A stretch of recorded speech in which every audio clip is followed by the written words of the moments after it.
तो आज होने वाला है सेमेस्टर 3 मेजर पेपर 4 सोशियोलॉजी का महासंग्राम वीडियो। इस वीडियो के अंदर जो मैं आपको क्वेश्चन दूंगा दोस्तों, वही क्वेश्चन आपको एग्जाम में लिखना है, ठीक है। और वही आपके एग्जाम में क्वेश्चन आएंगे भी, ठीक है। जितना भी हो सकता था दोस्तों, देखिए ये आपका सिलेबस है। यहाँ से मैंने इंपॉर्टेंट क्वेश्चन सेलेक्ट किया है और इसके बाद मैं इस सभी का आंसर भी तैयार किया हूँ, ठीक है। और मैं आपको इसी वीडियो में बता दूंगा कि क्वेश्चन कैसे घुमा करके भी दे सकता है, जबकि उसका आंसर आपको वही लिखना है, ठीक है। तो सबसे पहला देखिए यहाँ पर दोस्तों कितना इंपॉर्टेंट क्वेश्चन है, पहले वो मैं बताता हूँ, ठीक है। पहला, दूसरा, तीसरा, चौथा, पाँचवा, छठा, ठीक है, सातवां, आठवां, ये टोटल 8 इंपॉर्टेंट क्वेश्चन है। बस ये आपको पढ़ के जाना, मेजर पेपर 4 सोशियोलॉजी आपका खत्म हो जाएगा। चलिए एक एक करके हम लोग आंसर की ओर बढ़ते हैं। पहला, भारतीय समाज में सांस्कृतिक और जातीय विविधता से आप क्या समझते हैं? इसके प्रमुख आधारों का सविस्तार चर्चा करें। या तो दे सकता है भाषाई विविधता क्या है, जातीय विविधता क्या है, या धार्मिक विविधता क्या है। जी हाँ दोस्तों, ये बहुत ही आसान क्वेश्चन है और बहुत ही प्यारा क्वेश्चन भी है। और क्वेश्चन इस प्रकार से भी चेंज करके दे सकता है कि भारतीय समाज में सांस्कृतिक और जातीय विविधता से आप क्या समझते हैं और इसके प्रमुख आधारों का सविस्तार चर्चा करें, ऐसे दे सकता है। या तो दे सकता है भारतीय समाज में भाषाई विविधताओं का वर्णन करें, या तो भारतीय समाज में जातीय विविधता का वर्णन करें, या भारतीय समाज में धार्मिक विविधता का वर्णन करें, ऐसे भी चेंज करके दे सकता है, ठीक है। तो हम देखते हैं कि इसका आंसर किस प्रकार होगा। सबसे पहले इसका हम लोग प्रस्तावना देखेंगे, ठीक है दोस्तों, जिसको भूमिका कहते हैं। यहाँ पर है कि भारत विश्व के सबसे विविधतापूर्ण देश है। मतलब विविधतापूर्ण का मतलब है दोस्तों कि भारत में अलग अलग प्रकार के जाति, अलग अलग प्रकार के धर्म, भाषा बोलने वाले लोग रहते हैं, ठीक है। यहाँ कोई एक भाषा या एक धर्म या एक जाति के लोग नहीं रहते हैं, बल्कि अनेकों धर्म जाति के लोग रहते हैं, इसलिए बोला जा रहा है विविधतापूर्ण देश में से एक है। यहाँ विभिन्न नस्ल हैं, मतलब अलग अलग नस्ल के लोग हैं, अलग अलग भाषा बोलने वाले लोग हैं, अलग अलग धर्मों वाले लोग हैं, अलग अलग जातियों वाले लोग हैं, उनके रीति रिवाज अलग है, सभी अलग अलग वाले लोग हैं, ठीक है। समूहों के लोग निवास करते हैं भारत में। भारतीय समाज की सबसे बड़ी विशेषता यह है कि विविधताओं के होते हुए भी, विविधताओं का मतलब हो कि दोस्तों अलग अलग लोगों के रहते हुए भी राष्ट्रीय एकता बनी हुई है। मतलब सारे लोग अपने देश से प्यार कर रहे हैं और एक दूसरे के साथ मिलजुल के रहते हैं। हाँ, थोड़ा बहुत कहीं जाति भेदभाव को लेकर के हिंदू मुस्लिम में ऐसा लड़ाई हो जाता है, बट सभी लोग एक साथ मिल करके रहते हैं भारत में। जबकि यहाँ के जाति, भाषा, धर्म सब कुछ अलग अलग है। आप इस राज्य से दूसरे राज्य चले जाओ, वहाँ का जाति धर्म अलग देखने को मिलेगा, वहाँ का भाषा अलग देखने को मिलेगा। तो ऐसा नहीं कि हम लोग उस राज्य में जाते हैं तो हम लोग को मार दिया जाता है, नहीं, मिलजुल के रहते हैं, ठीक है। आगे देखेंगे हम लोग दोस्तों कि सांस्कृतिक एवं जातीय विविधता का अर्थ, ठीक है। सांस्कृतिक और जातीय विविधता क्या है, मतलब सांस्कृतिक विविधता में क्या आ जाएगा और जातीय विविधता में क्या आएगा, ठीक है ना। तो देखिए, सांस्कृतिक विविधता से आशा है विभिन्न समुदायों की भाषा, यानी अलग अलग समूहों के लोगों की भाषा, उनके धर्म, उनके कला क्या है, कला मतलब काम करने का तरीका, उनका साहित्य क्या है, साहित्य मतलब वो क्या चीज़ को लिखते हैं, वो क्या गाते हैं, क्या डांस करते हैं, उनका खान पान क्या है, उनका वेशभूषा कैसा है, रीति रिवाज कैसा है, उनका त्यौहार क्या है, तथा उनका जीवन शैली में पाए जाने वाला अंतर। मतलब हम लोग संस्कृति में देखते हैं दोस्तों उनके रीति रिवाज, खान पीन, ठीक है, ये सब चीज़ों को हम लोग देखते हैं संस्कृति में। जातीय विविधता हम लोग देखेंगे जाति के बारे में, सीधा सीधी बात है।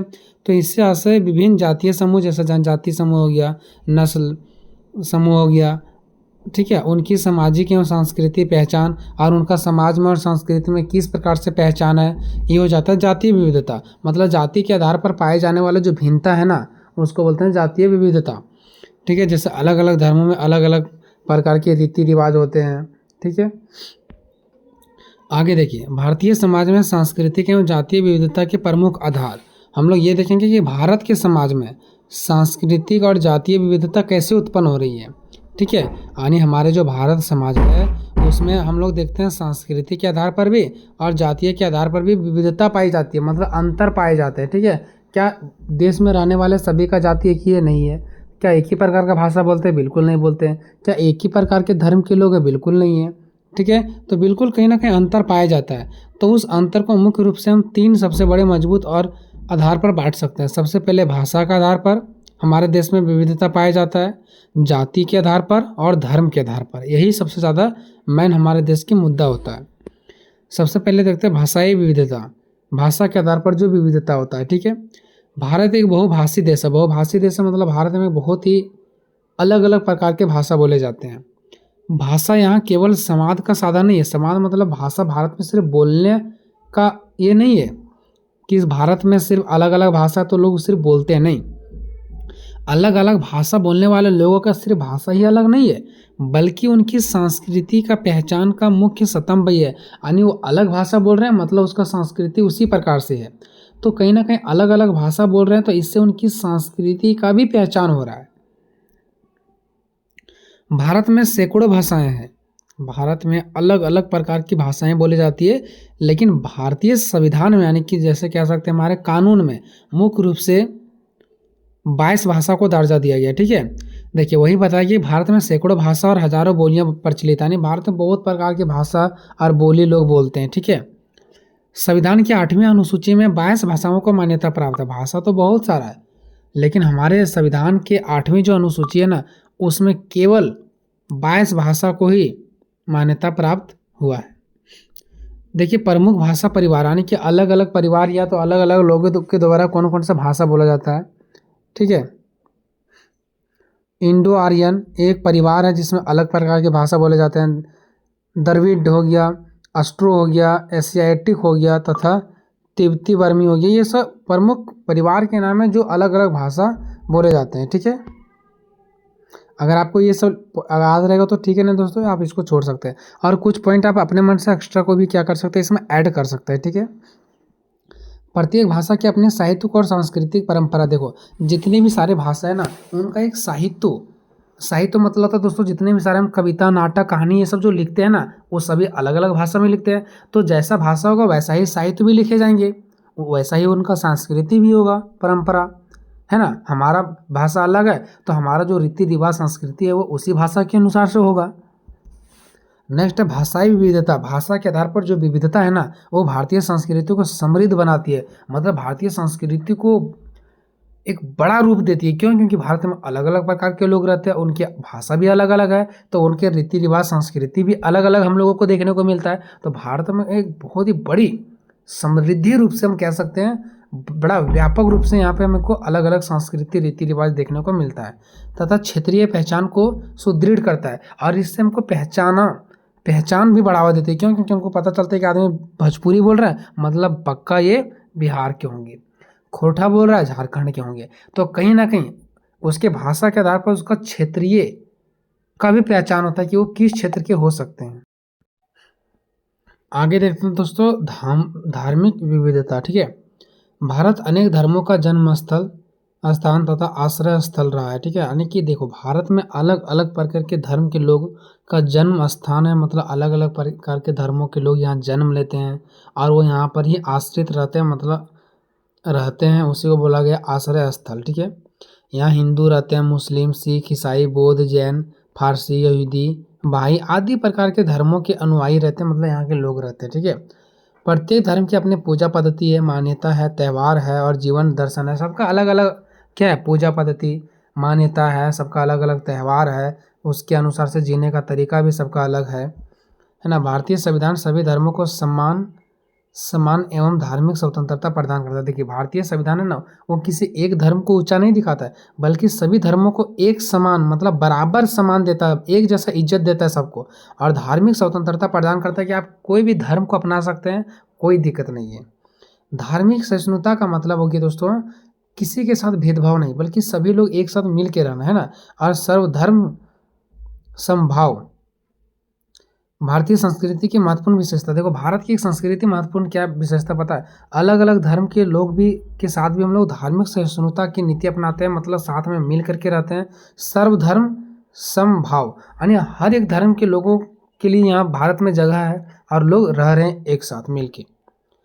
एक ही धर्म के भीतर भी पूजा पद्धति, त्यौहार और स्थानीय प्रथाओं में अत्यधिक भिन्नता भी पाई जाती है। देखो अब मान लो कि हम लोग हिंदू हैं, तो हिंदू का पूजा पाठ दूसरे धर्म के पूजा पाठ से अलग है, लेकिन यहाँ पर एक ही धर्म के अंदर भी बहुत सारे पूजा पाठ अलग अलग है। जैसा जितने भी सारे हिंदू धर्म है ना, तो कोई दूसरे जगह पर दूसरे तरीके से पूजा कर रहा है, हिंदू धर्म वाले तो दूसरे जगह पर दूसरे तरीके से पूजा पाठ कर रहे हैं। मतलब एक ही धर्म के अंदर भी बहुत सारे पूजा पाठ अलग अलग तरीके से किए जाते हैं।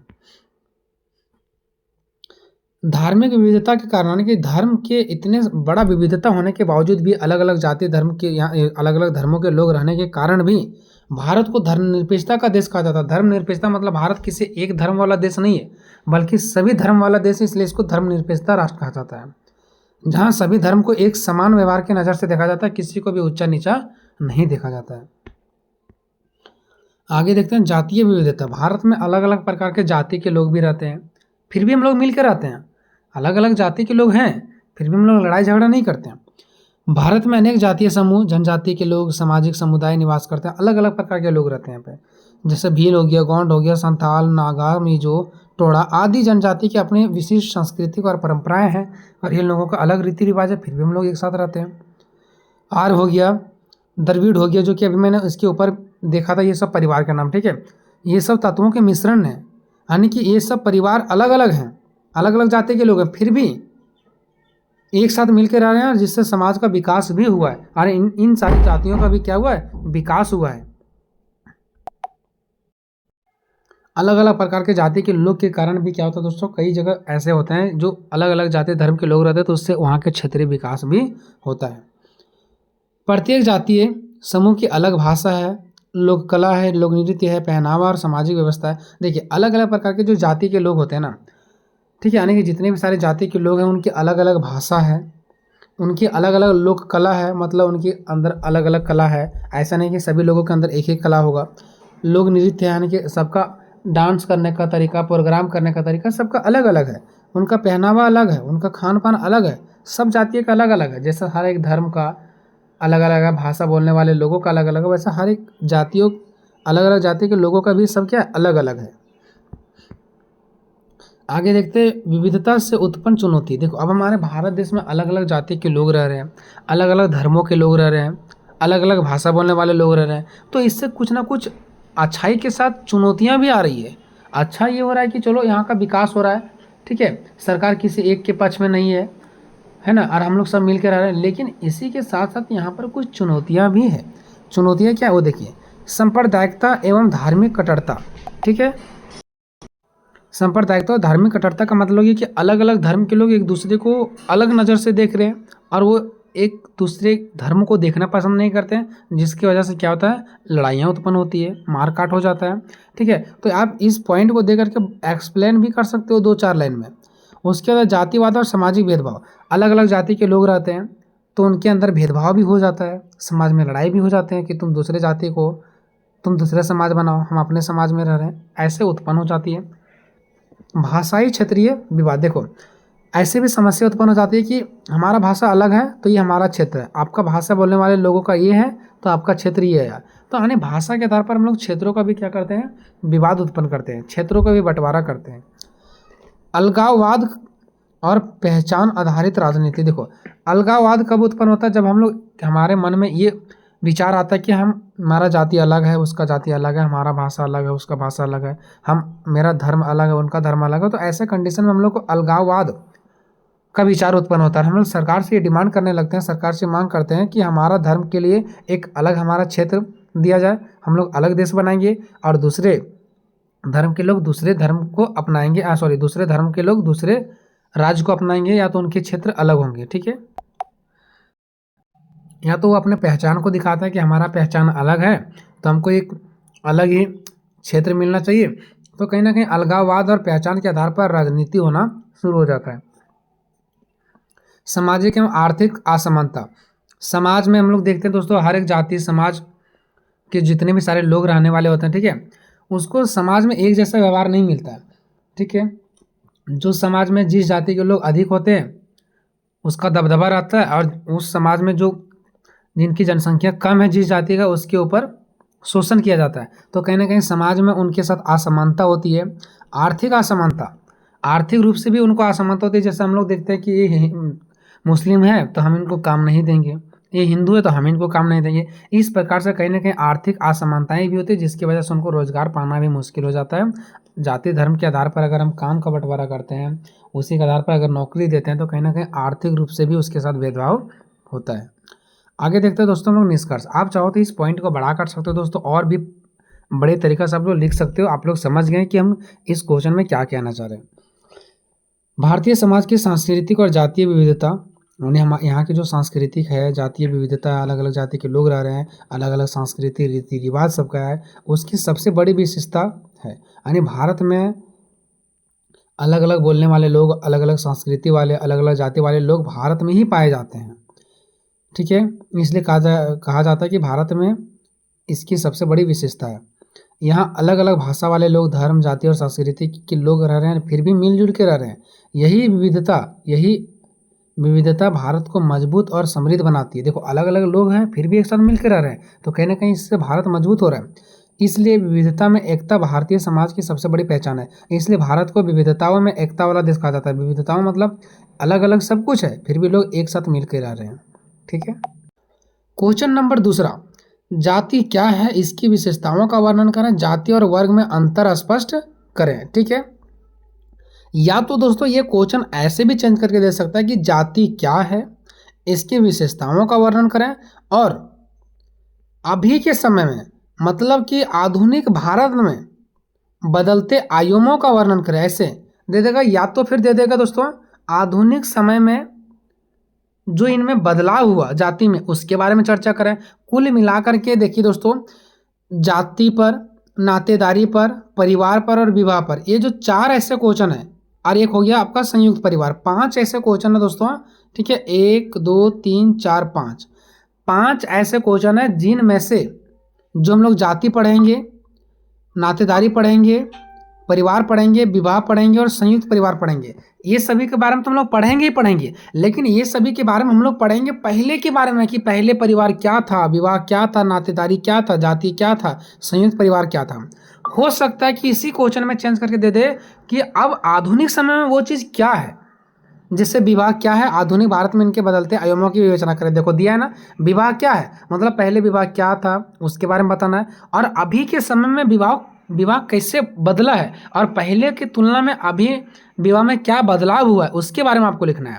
सेम इसी प्रकार हो सकता है दे दे परिवार की परिभाषा दें, इसके प्रमुख प्रकारों का चर्चा करें, और आधुनिक समय में आने वाले प्रमुख बदलावों और उनके कारणों पर प्रकाश डालें। तो इसका मतलब ये बताना कि पहले परिवार क्या था, कैसे रहते थे, और अभी के तुलना में परिवार क्या है। ठीक है, तो वो चीज़ बताना है कि इतना साल हो चुका है, बदलाव हो चुका है, तो इसमें क्या बदलाव हुआ है। तो बदलाव वाला क्वेश्चन या तो जाति में दे देगा, या तो नातेदारी में, या परिवार में, या विवाह में, या तो संयुक्त परिवार में। देखिए संयुक्त परिवार में कैसे दिया, संयुक्त परिवार से आप क्या समझते हैं, आधुनिक समय में आने वाले प्रमुख बदलाव और उनके कारणों पर प्रकाश डालें। तो इसमें हमको आंसर देना पहले संयुक्त परिवार क्या है, फिर अभी के समय में पहले की तुलना में अभी के समय में क्या बदलाव हुए हैं उसके बारे में लिखना है। ठीक है, तो चलिए हम एक एक करके चर्चा करते हैं। क्वेश्चन नंबर दूसरा, जाति क्या है, इसकी विशेषताओं का वर्णन करें, जाति और वर्ग में अंतर स्पष्ट करें। जी हाँ दोस्तों, आज की इस वीडियो मोस्ट इंपॉर्टेंट क्वेश्चन बताने वाला है। यहाँ से आपका 2 क्वेश्चन कंप्लीट हो जाएगा। चाहे क्वेश्चन आ जाए कि जाति क्या है, इसकी विशेषताओं का वर्णन करें, वर्ग से यह किस प्रकार भिन्न है, या तो क्वेश्चन अगर ऐसे दे दे जाति क्या है, इसकी विशेषताओं का वर्णन करें, या तो क्वेश्चन दे दे जाति और वर्ग में क्या अंतर है, वर्ग से यह किस प्रकार भिन्न है, मतलब कि जाति वर्ग में क्या अंतर है, इसी के बारे में बताना है। हो सकता है 5 नंबर में दे दे कि जाति और वर्ग में क्या अंतर है। ठीक है, तो इस प्रकार से आपका ये क्वेश्चन मोस्ट इंपॉर्टेंट है, आपको अंत तक देखना है। बहुत ही आसान तरीके से ट्रिक के माध्यम से बताएंगे, समझ में आ जाएगा। ठीक है, पहले देखते हैं जाति का अर्थ।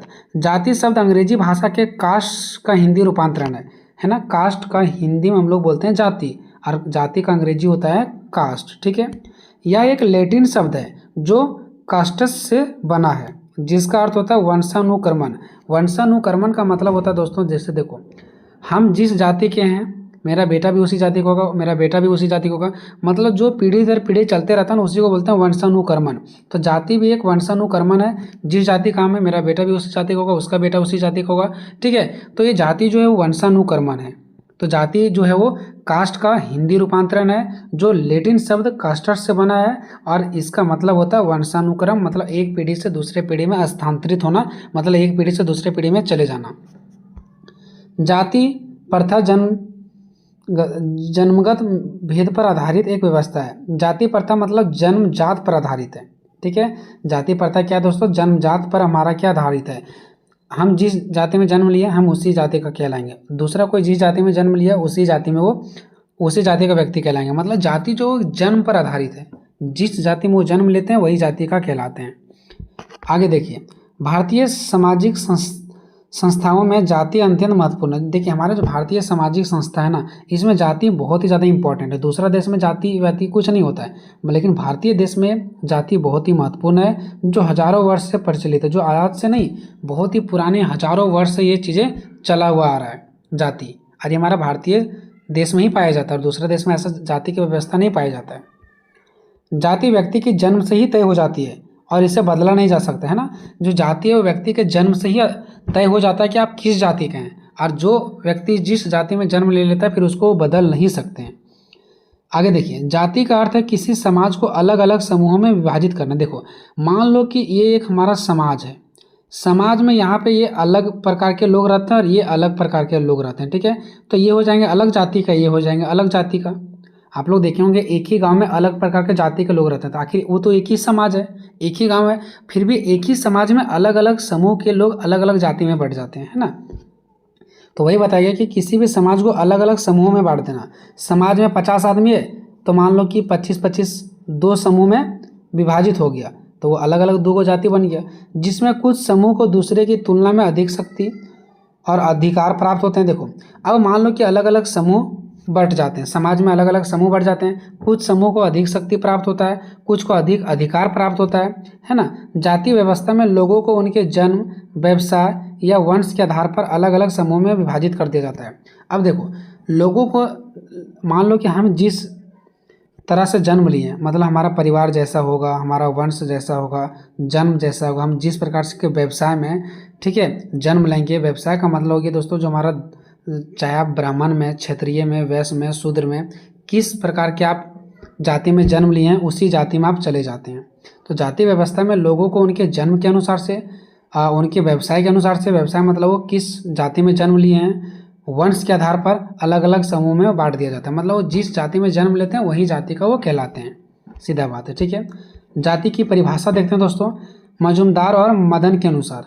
ये एक हमारे क्या दोस्तों, सोशोलॉजी यानी समाजशास्त्र के एक बहुत ही महान विद्वान कह सकते हैं, ठीक है। इन्होंने जाति की परिभाषा दी है कि जाति एक बंद वर्ग है।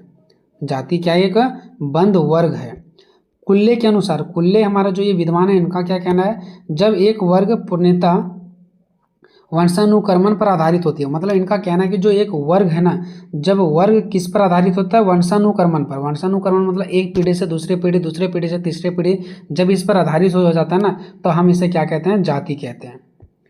मैक्स वेबर के अनुसार जाति को बंद समुदाय मानते हैं। देखो ये क्या कहते हैं, जाति को बंद समुदाय मानते हैं, कि जो बंद समुदाय है उसी को हम क्या कहते हैं, जाति कहते हैं। एक 3 हमारे यहाँ पर डेफिनेशन था दोस्तों, परिभाषा, जो विद्वान के द्वारा परिभाषा दिया जाता है वही लिखा जाता है। इसमें कोई भी कटौती या तो कोई आसान भाषा में इसको हम नहीं कर सकते हैं, ठीक है। अब बात करते हैं दोस्तों जाति की विशेषताएं। तो जाति की निम्नलिखित विशेषताएं हैं दोस्तों। पहला, जन्म आधारित, है ना, यानी कि जाति आमतौर पर जन्म से ही निर्धारित हो जाती है और व्यक्तियों को अपनी जाति के अनुसार व्यवसाय और सामाजिक दर्जा प्राप्त हो जाता है। व्यक्ति को अपने जन्म के अनुसार से ही उनको अपना व्यवसाय, व्यवसाय का मतलब हो गया दोस्तों कि आप कौन सा जाति के हैं, ब्राह्मण जाति का है, क्षत्रिय जाति का है, वैश्य जाति का है या शूद्र जाति का है, ठीक है। तो उसके जाति के अनुसार से वो उस जाति में चले जाते हैं, सामाजिक दर्जा उनको उसी जाति का प्राप्त हो जाता है जिस जाति में वो जन्म लेते हैं। यानी कि जाति का पहला विशेषता है कि जाति जो वो जन्म पर आधारित होती है, ठीक है। दूसरा है दोस्तों कि व्यवसाय आधारित। व्यवसाय आधारित मतलब देखिए दोस्तों, जाति अक्सर विशिष्ट व्यवसायों से जुड़ी होती है, ठीक है। जैसे कि ब्राह्मण जो है वो पुजारी से जुड़े हुए हैं, ठीक है, तो इनका व्यवसाय क्या हो गया, पुजारी। क्षत्रिय जो योद्धा से जुड़े हुए हैं, वैश्य जो व्यापारी से जुड़े हुए हैं, और शूद्र जो किसान या मजदूर होते हैं, ठीक है। तो कहीं ना कहीं जाति जो हमारा है ना, उसको हम कह सकते हैं कि व्यवसाय आधारित है। जाति को व्यवसाय के अनुसार से बांटा गया कि वो आप इस जाति के हैं तो आप ये व्यवसाय करेंगे, आप इस जाति के हैं तो आप इस व्यवसाय को करेंगे। जैसे वैश्य हमारा व्यापार कर सकते हैं, ब्राह्मण जो है पुजारी कहला सकते हैं, ठीक है। तो व्यवसाय एक व्यवसाय पर आधारित है हमारा जाति। तो पहला, दूसरा विशेषता ये हो गया आपका। तीसरा, सामाजिक दर्जा। जाति सामाजिक दर्जे को निर्धारित करती है,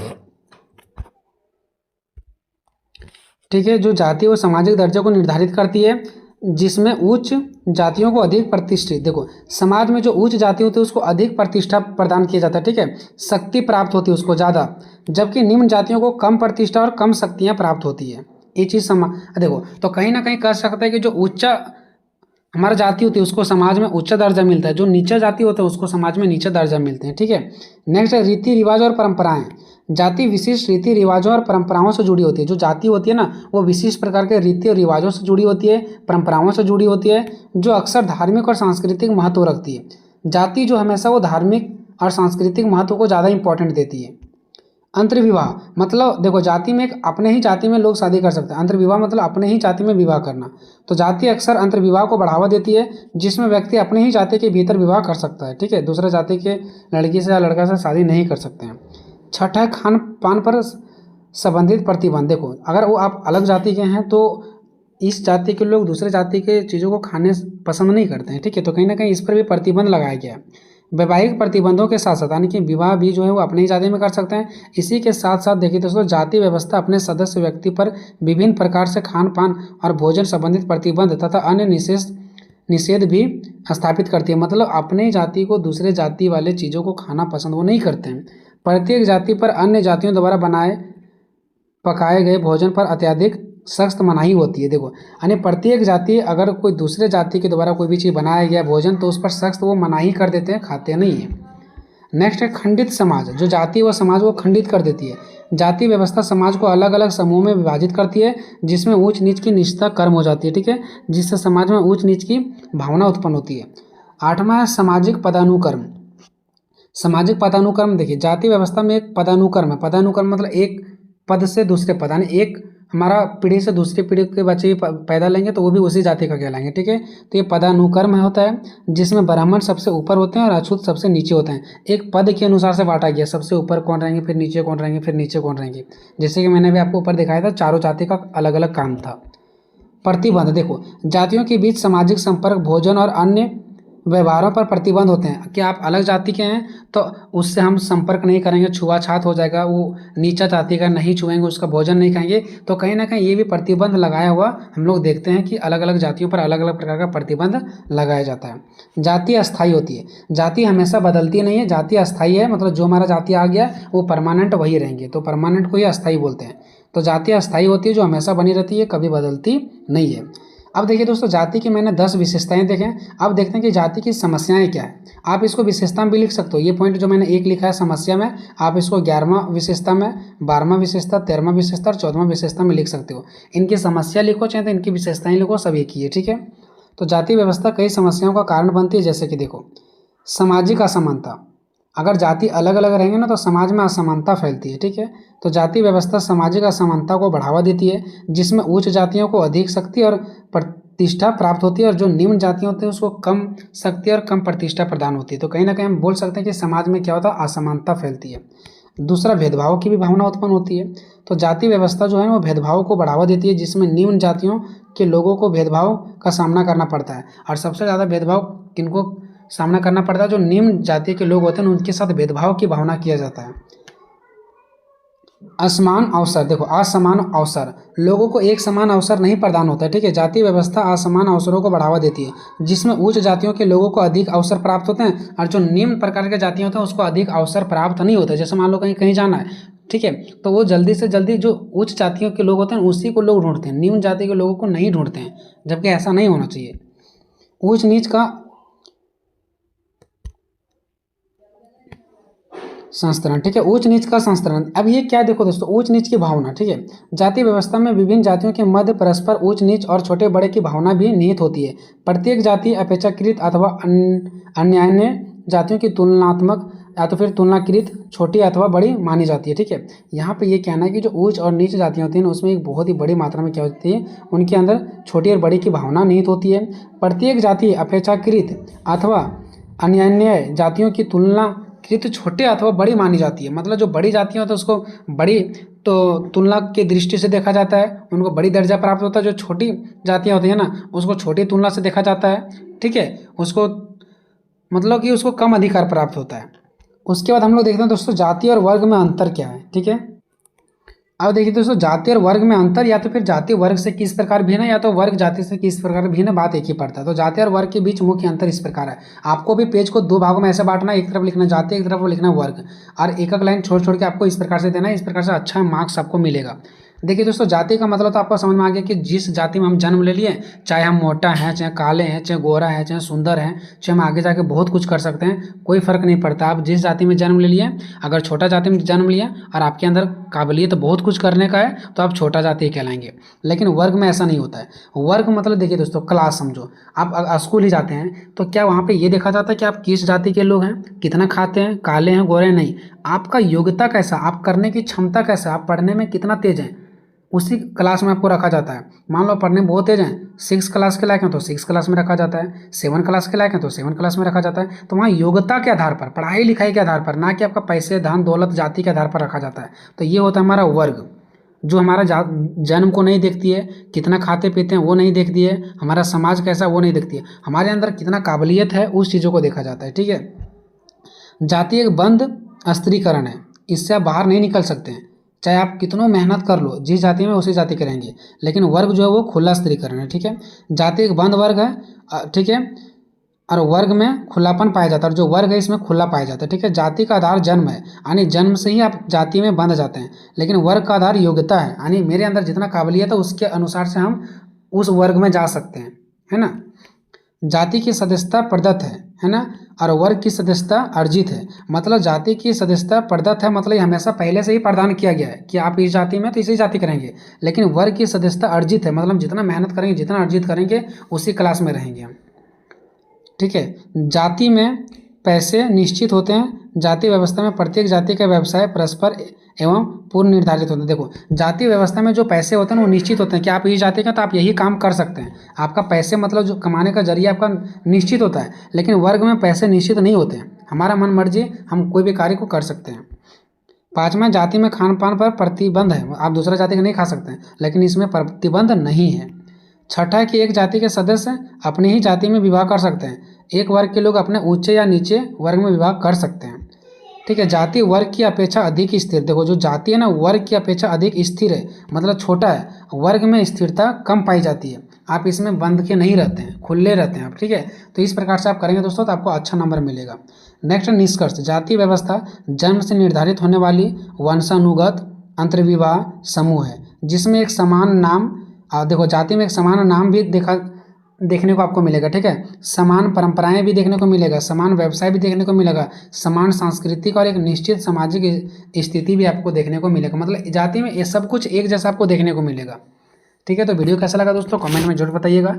थोड़ा सा जल्दी में मैंने बताने का प्रयास किया क्योंकि समय बहुत कम था। मिलेंगे नेक्स्ट वीडियो में, तब तक जय हिंद जय भारत। ठीक है, क्वेश्चन नंबर 3, नातेदारी से आप क्या समझते हैं, इसके प्रकार तथा महत्व की चर्चा करें। या तो दोस्तों नातेदारी के जगह में रिश्तेदारी भी दे सकता है, ये बात को आपको ध्यान देना है। या तो चेंज करके दे सकता है कि नातेदारी क्या है और बदलते समाज में या तो आधुनिक समाज में इनके बदलावों का वर्णन करें, तो आपको थोड़ा सा इसका बदलाव लिख देना है। ठीक है, हेलो दोस्तों, मेरा नाम रोहित और स्वागत है आप सभी को अपने यूट्यूब चैनल विषय सेंटर में। तो आज की इस वीडियो में हम आपको बताने वाले हैं कि नातेदारी से आप क्या समझते हैं, जनजातीय समाजों में इनके प्रकारों तथा महत्व की चर्चा करें। नातेदारी पर एक निबंध लिखें, ऐसे भी क्वेश्चन दे सकता है। ठीक है, मतलब कुल मिलाकर के हम लोग ये देखेंगे, नातेदारी का अर्थ देखेंगे, परिभाषा देखेंगे, इसका प्रकार देखेंगे और महत्व देखेंगे। अगर नातेदारी से क्वेश्चन आएगा तो बस यही पूछेगा कि इसका अर्थ क्या है, परिभाषा क्या है, या तो फिर इसका प्रकार पूछ लेगा, महत्व पूछ लेगा, या तो नातेदारी पर एक निबंध लिखेगा। सब कुछ पूछेगा, आंसर आपको सेम डालना है। ठीक है, तो ज़्यादा हम देर नहीं करेंगे और वीडियो को स्टार्ट करते हैं। देखो, ये मैं वीडियो अभी दे रहा हूँ। ठीक है, अगर आपके पास समय है तो बहुत अच्छे से देख लो, अगर आपके पास समय नहीं है तो आप लोग देख लो। इतना सारा पॉइंट हम बताएं, उनमें से जो पॉइंट आपको अच्छा लगता है वो आप लोग एग्जाम में डाल देना। ठीक है, कोई ज़रूर नहीं कि जो पॉइंट आपको समझ नहीं आ रहा उस पॉइंट पे आप लोग लगे हो, नहीं, उसको छोड़ो, जो समझ आ रहा उस पे जाओ आप लोग। ठीक है, और आप लोग एग्जाम में लिख करके आओ। नातेदारी का अर्थ, नातेदारी से देखो, सबसे पहले मैं आपको बता दूं, नातेदारी का मतलब होता है संबंध। बहुत लोगों को ये नहीं पता कि नातेदारी होता क्या है। नातेदारी का मतलब होता है संबंध। संबंध मतलब रिश्तेदारी, इसका दूसरा भाषा क्या है, रिश्तेदारी। अब आप लोगों को समझ में आ गया होगा कि नातेदारी क्या है।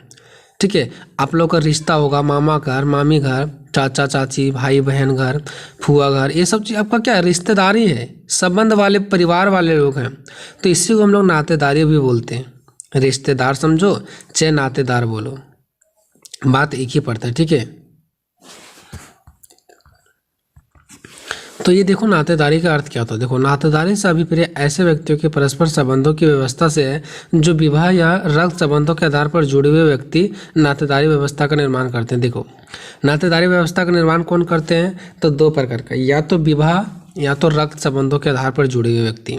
जैसे फॉर एग्जाम्पल, विवाह और रक्त संबंधों के आधार पर ही जुड़े हुए व्यक्ति नातेदारी व्यवस्था का निर्माण कैसे करती है? तो देखो, विवाह होता है, आप एक लड़का होंगे या तो लड़की होंगे, ठीक है। आप विवाह करेंगे, अभी आप एक तरह से मतलब एक अकेला लड़का है, ठीक है, परिवार का, और तो अकेले लड़की हैं।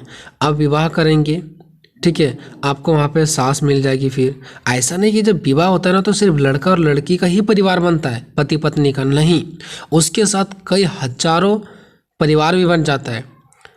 सास ससुर का बन जाता है, ठीक है, दामाद का बन जाता है, बहू का बन जाता है, साली का बन जाता है, दामाद का बन जाता है, अनेकों प्रकार का क्या होता है, रिश्तेदार बन जाता है। तो विवाह से भी रिश्तेदार बनता है और रक्त संबंधों से भी बनता है। रक्त संबंध जो अपना खून का, जैसे मम्मी पापा से उनका बच्चे, उनका नाती पोता, ठीक है, उनका बेटी हो गया, ठीक है, मौसा मौसी हो गया, ये सब चीज़ अपना रक्त संबंध, अपना खून का संबंध है। तो दो प्रकार से यहाँ पे क्या होता है, नातेदारी बनते हैं, एक विवाह से और एक रक्त संबंध से। अब विवाह ये हमारा खून का रिश्तेदार नहीं है, क्योंकि जिस पत्नी को हम लाते हैं वो हमारा खून का नहीं होता है, ठीक है। फिर वो हमारे बच्चे होंगे तो वो हमारे खून के होते हैं। तो दो प्रकार के रिश्तेदार बनते हैं, विवाह मतलब जो रिश्तेदार बन जाता है बट वो हमारा खून का नहीं होता है, और दूसरा रक्त संबंधों के आधार पर जुड़े हुए व्यक्ति नातेदारी की व्यवस्था का निर्माण करते हैं। तो ये दो प्रकार की वजह से हमें नातेदारी का निर्माण होता है, ठीक है। अतः हम कह सकते हैं कि विवाह और परिवार के आधार पर, विवाह और परिवार के आधार पर, विवाह हो गया आपका और परिवार का मतलब वही हो गया खून वाला रिश्ता। विवाह बिना खून वाला रिश्ता और परिवार का मतलब वही हो गया खून वाला रिश्ता के आधार पर मनुष्यों के सामाजिक संबंधों की व्यवस्था को नातेदारी ही कहते हैं, ठीक है। मतलब विवाह और परिवार के आधार पर जो मनुष्यों के सामाजिक संबंध होते हैं, एक दूसरे के साथ जो संबंध जुड़ा हुआ रहता है, उसी को हम लोग नातेदारी कहते हैं। और इस संबंध को मान्यता कौन देता है? समाज देता है, ठीक है, कि आपका ये नातेदारी है, हमारा मामा मामी है, चाचा चाची है, भाई बहन है, ये हमारा नातेदारी है। इसका जो संबंध है, इसका मान्यता कौन देता है? समाज देता है। ये हम लोग ऊपर से ही नहीं आए थे कि इसको दादा बोलना है, इसका चाची बोलना है, इसका मामा बोलना है, ऐसा नहीं। ये हमें समाज देता है, इसकी मान्यता। रिश्तेदार का मान्यता कौन देता है? समाज देता है, ठीक है। नातेदारी शब्द के कई अर्थ हैं। हमारे नातेदार दो तरह के हो सकते हैं, एक तो वो जो हमसे रक्त द्वारा जुड़े हुए होते हैं, दूसरे प्रकार के नातेदारी हुआ जो विवाह से जुड़े हुए थे। वही बात जो कि मैंने आपको ऊपर बताया, ठीक है। इन्हें हम विवाह संबंधित नातेदारी कहते हैं। तो ये चीज़ें छोड़ो, ये चीज़ों के बारे में आपको मैंने ऊपर भी बता दिया है, तो इसी चीज़ों को घुरा घुरा करके हमें बताया गया है, ठीक है। अब आते हैं नातेदारी की परिभाषा मैंने यहाँ पे बता दिया। बहुत लोगों को परिभाषा डिफिकल्ट लगता है। डिफिकल्ट इसलिए लगता है क्योंकि ये कुछ विद्वानों द्वारा दिया गया बातें होता है, तो ये बातों को हम खुद बताएंगे उसी प्रकार से जिस प्रकार से वो विद्वान दिए हैं। हम इसमें तो चेंजिंग कर नहीं पाएंगे, अगर करेंगे तो नंबर नहीं मिलेगा आपको, ठीक है। तो ये देख लो, अगर आपके पास समय है तो इसका विद्वान वाला देख लो कि इसके विद्वानों ने किस प्रकार से परिभाषा दी। अगर नहीं आपके पास समय है तो ये विद्वान की परिभाषा ला छोड़ो और आगे बढ़ो और इसका प्रकार और इनकी जो महत्व उसको देख लो, ठीक है। मानव शास्त्रीय शब्दकोश के अनुसार इसने जो ये शास्त्री थी उसने क्या कहा? इसने कहा कि नातेदारी व्यवस्था में समाज द्वारा मान्यता प्राप्त उन संबंधों को गिना जा सकता है जो अनुमानित रक्त संबंधों पर आधारित होती है। मतलब इनका ये कहना है कि नातेदारी के आधार पर हम उन संबंधों को गिन सकते हैं जो ओनली फॉर केवल और केवल रक्त संबंधों पर आधारित होता है। इनका कहना विवाह वाला नहीं है, सिर्फ इनका कहना है कि जो रक्त संबंध पर आधारित है वही हमारा नातेदारी कहलाएगा। बाकी विवाह वगैरह पर जो संबंध होते हैं वो हमारा नातेदारी के अंदर नहीं आएंगे, ये कहना है इनका। दूसरा देखते हैं रेड क्लिफ के ब्राउन के अनुसार, ठीक है। इसका कहना है कि नातेदारी प्रथा वह व्यवस्था है जो व्यक्तियों को व्यवस्थित सामाजिक जीवन में परस्पर सहयोग करने की प्रेरणा देती है। मतलब इसका कहना है कि नातेदारी प्रथा जो है ना वो व्यवस्था है जो व्यक्तियों को व्यवस्थित सामाजिक जीवन में परस्पर सहयोग करने की प्रेरणा देता है। जैसे कि आप सभी को पता होगा कि आपका फैमिली वाले जब आपको स्थिति खराब होता है तो आपको सहयोग देते हैं, चाहे वो आपको विवाह वाले घर के हों चाहे अपना खून का रिश्ता हो, लेकिन सहयोग जरूर करते हैं। तो ये कहना है रेड क्लिफ ब्राउन के अनुसार कि जो हमें सहयोग करने की प्रेरणा देता है ना वही हमारा नातेदारी है, जो कि बिल्कुल सत्य है, ठीक है। हमें वो सहयोग करते हैं, हमारे कुछ स्थिति खराब होता है तो हमारे परिवार वाले, हमारे संबंध वाले, हमारे रिश्तेदार वाले ही सहयोग करते हैं और उसी को हम लोग नातेदारी भी बोलते हैं। एक और विद्वान है जिसका नाम है रिवर्स के अनुसार, ठीक है। तो ये रिवर्स ने क्या कहा? इसने कहा कि नातेदारी की मेरी परिभाषा उस संबंध से है जो वंशवादियों के माध्यम से निर्धारित एवं वर्णित की जा सकती है। ठीक है। तो छोड़ो, आप लोग को मैंने 2 पॉइंट बता दिया, अगर ये दोनों याद है तो ठीक है, नहीं याद है तो आप लोग आगे भी बढ़ सकते हो, ठीक है। ये तीसरा आप लोग छोड़ दो, ठीक है, क्योंकि इतना समय नहीं है कि मैं जल्दी छोड़ करके मैं बहुत अच्छे लंबे वीडियो बना करके मैं आपको जल्दी समझाऊं, ठीक है। ऐसा नहीं पॉसिबल है। मैं प्रयास करूँगा कि बहुत जल्द में, बहुत ही कम टाइम में इसको ख़त्म करूँ। नातेदारी के प्रकार, नातेदारी के प्रकारों को 3 भागों में बांटा जा सकता है, ठीक है। नातेदारी के प्रकार को 3 भागों में बांटा जा सकता है। पहला, विवाह संबंधित नातेदारी। पहला क्या है? विवाह संबंधित नातेदारी, यानी कि इसमें वो नातेदारी, वो रिश्तेदार बनेंगे जो विवाह से रिलेटेड होंगे, ठीक है। तो विवाह संबंधित नातेदारी के अंतर्गत न केवल विवाह संबंध द्वारा संबंध पति पत्नी ही आते हैं। देखो, जब विवाह होता है तो ऐसा नहीं कि वो संबंध के अंदर सिर्फ पति पत्नी ही होते हैं, नहीं, बल्कि इन दोनों परिवारों के अन्य संबंध भी आ जाते हैं। जब एक व्यक्ति विवाह करता है तो उससे संभवतः यह पता चल जाता है कि वह विवाह नामक संस्था ने न केवल 2 स्त्री पुरुषों के बीच संबंध स्थापित किया, बल्कि इन दोनों से संबंधित अन्य व्यक्ति एक दूसरे से संबंध हो जाते हैं। देखो, विवाह संबंधित नातेदार का मतलब हो गया कि जब विवाह होता है ना तो सिर्फ लड़का लड़की ही एक दूसरे को संबंध नहीं बनता लड़का लड़की में कि लड़का हो गया उसका पति और लड़की हो गया उसका पत्नी, नहीं। इसके साथ साथ कई, मैंने आपको इसके पहले बताया, हजारों संबंध बनता है। उसी टाइम सास ससुर का संबंध नहीं बनता है, उसी टाइम साला साले का भी बनता है, दामाद का भी बनता है, बहनोई का भी बनता है, अनेक प्रकार का संबंध बनता है, ठीक है।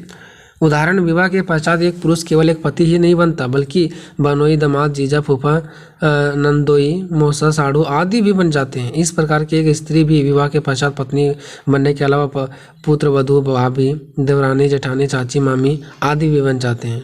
बात सही है।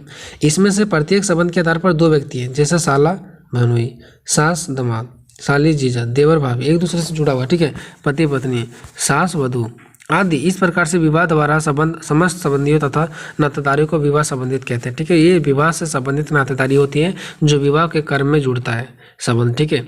दूसरा, रक्त संबंधित नातेदारी, ये रक्त के द्वारा जुड़ते हैं, ठीक है। तो यह नातेदारी व्यवस्था का वह प्रकार है जो रक्त संबंधों पर आधारित होता है।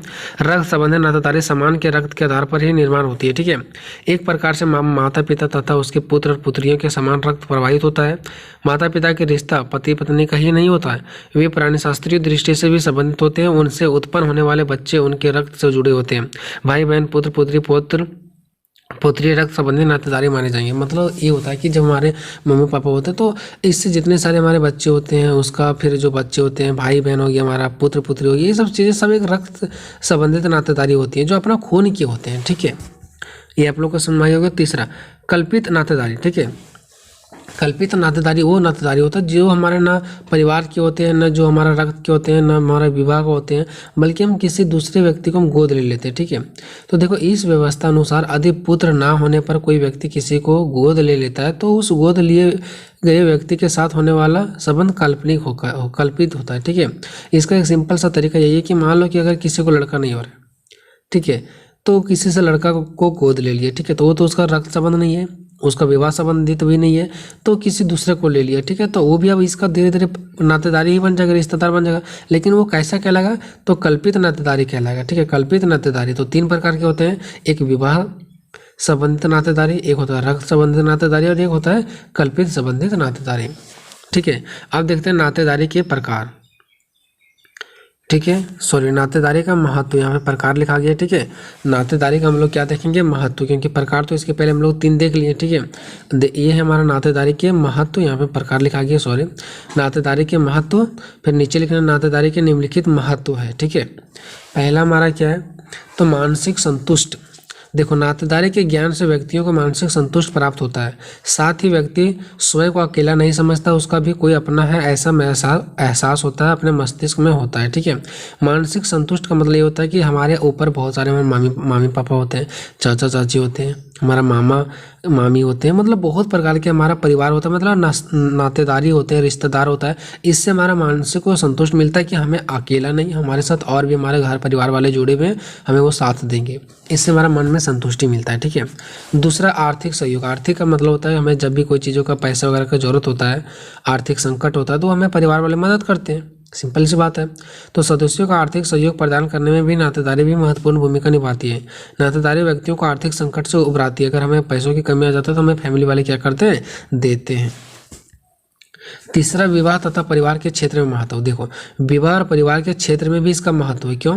क्योंकि प्रत्येक समाज में विवाह का स्वरूप उस समाज की सांस्कृतिक विशेषताओं द्वारा निर्धारित होती है कि कैसे विवाह करना नहीं करना वो समाज के द्वारा ही निर्धारित होता है। ठीक है, व्यक्ति कितने विवाह कर सकता है, किस पद्धति से करे, कौन से विवाह समाज द्वारा मान्य है, कौन सा मान्य है, इस सभी प्रश्नों के उत्तर नातेदारी व्यवस्था में ही ढूंढे जा सकते हैं। देखो, आप मान लो कि अभी बच्चे बड़े हो जाएंगे तो क्या समाज को पूछने जाएंगे कि हमको विवाह कितना करना नहीं करना है, ठीक है, किस प्रकार से चलना नहीं, वो आपको घर परिवार से मिल जाएगा, वो आपके रिश्तेदारी वालों से मिलेगा। ठीक है, तो कहीं ना कहीं रिश्तेदार बनने की वजह से हमें ये भी पता चल जाता है कि विवाह किस प्रकार से होना चाहिए, परिवार किस प्रकार से चलता नहीं चलता। तो कहीं ना कहीं विवाह और परिवार के क्षेत्र में भी हमें नातेदारी क्या होता है, महत्वपूर्ण होता है। क्योंकि नातेदारी में क्या करते हैं, इसके बारे में बताते हैं कि विवाह कैसे करना है, परिवार कैसे चलाना है। एक कौन बताते हैं, नातेदारी वाले बताते हैं, नहीं रिश्तेदार वाले बताते हैं। ठीक है, तो इस बात को आपको क्या करना, ध्यान देना है। ठीक है, तो यहाँ से आप लोगों को समझ में आ गया विवाह तथा परिवार के क्षेत्र में महत्व। उसके बाद हम लोग चलेंगे चौथा पॉइंट, वंश उत्तराधिकारी एवं पदाधिकारी का निर्णय। देखो, नातेदारी व्यवस्था वंशावली निर्धारित करती है तथा बताती है कि परिवार या कुल की संपत्ति कौन दावेदार हो सकता है। मृतवंशीय या तथा पितृवंशीय परिवार में उत्तराधिकारी के भिन्न भिन्न सामाजिक नियम होते हैं। देखो, कहने का मतलब ये वंश उत्तराधिकारी एवं पदाधिकारी, मतलब कि अगर हमारे रिश्तेदारी का कोई व्यक्ति का उस पर अधिकार किसका है, उस पर कौन अधिकार जमा सकता है, इसका भी हमें पता चलता है रिश्तेदारों से, संबंधों से, नातेदारी से ही पता चलता है। ठीक है, कुछ समाज में मातृवंश ये होता है कि अगर मान लो वहाँ का जमीन वगैरह पर अधिकार, सब चीज़ पर अधिकार माता का होगा, तो कुछ समाज में ऐसे है कि वहाँ का जो अधिकार है वो किसका होगा, पिता का होगा। तो इस समाज पर डिपेंड पड़ता है, नहीं कि वहाँ के रिश्तेदारों पर पता चलता है, नातेदारियों पर डिपेंड पड़ता है। ठीक है, कि वहाँ का उत्तराधिकारी या तो फिर पदाधिकारी कौन होगा।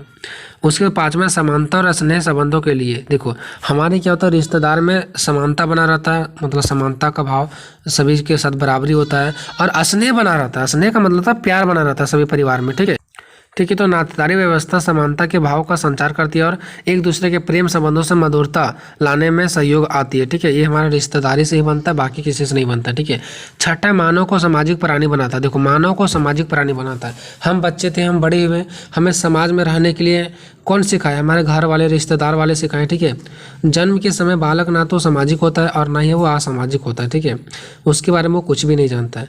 नातेदारी के अन्य सदस्यों के साथ रहते हुए धीरे धीरे उसको सामाजिक संबंधों का ज्ञान होने लगता है। नातेदारी की रीतियों, प्रथाओं, मान्यताओं और विश्वासों के अनुरूप वह समय को ढालने का प्रयास करता है और उसी रूप में वो धीरे धीरे चलना स्टार्ट कर देता है और समाज के साथ मिल जाता है। ठीक है, सातवां एंड लास्ट पॉइंट हमारा सामाजिक सुरक्षा।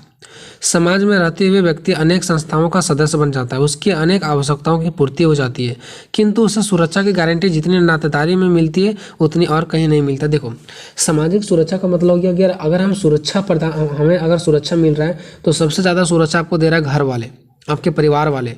ठीक है, वो आपको सुरक्षा दे रहा है। आप लोग देखते होंगे कहीं कि चलो अगर कहीं लड़ाई होगा ना तो हम बुला लेंगे अपने जीजा जी को, बुला लेंगे या तो फिर अपने मामा जी को बुला लेंगे, या तो फिर मैं अपने भाई को बुलाऊंगा, या तो चचेर भाई को बुला लूंगा, देखते हैं हमको कौन मार पीट पाएगा। ठीक है, समाज भी आपको सुरक्षा प्रदान करता है, लेकिन समाज से भी सबसे ज़्यादा सुरक्षा आपका घर वाले करते हैं, आपके रिश्तेदारी वाले करते हैं।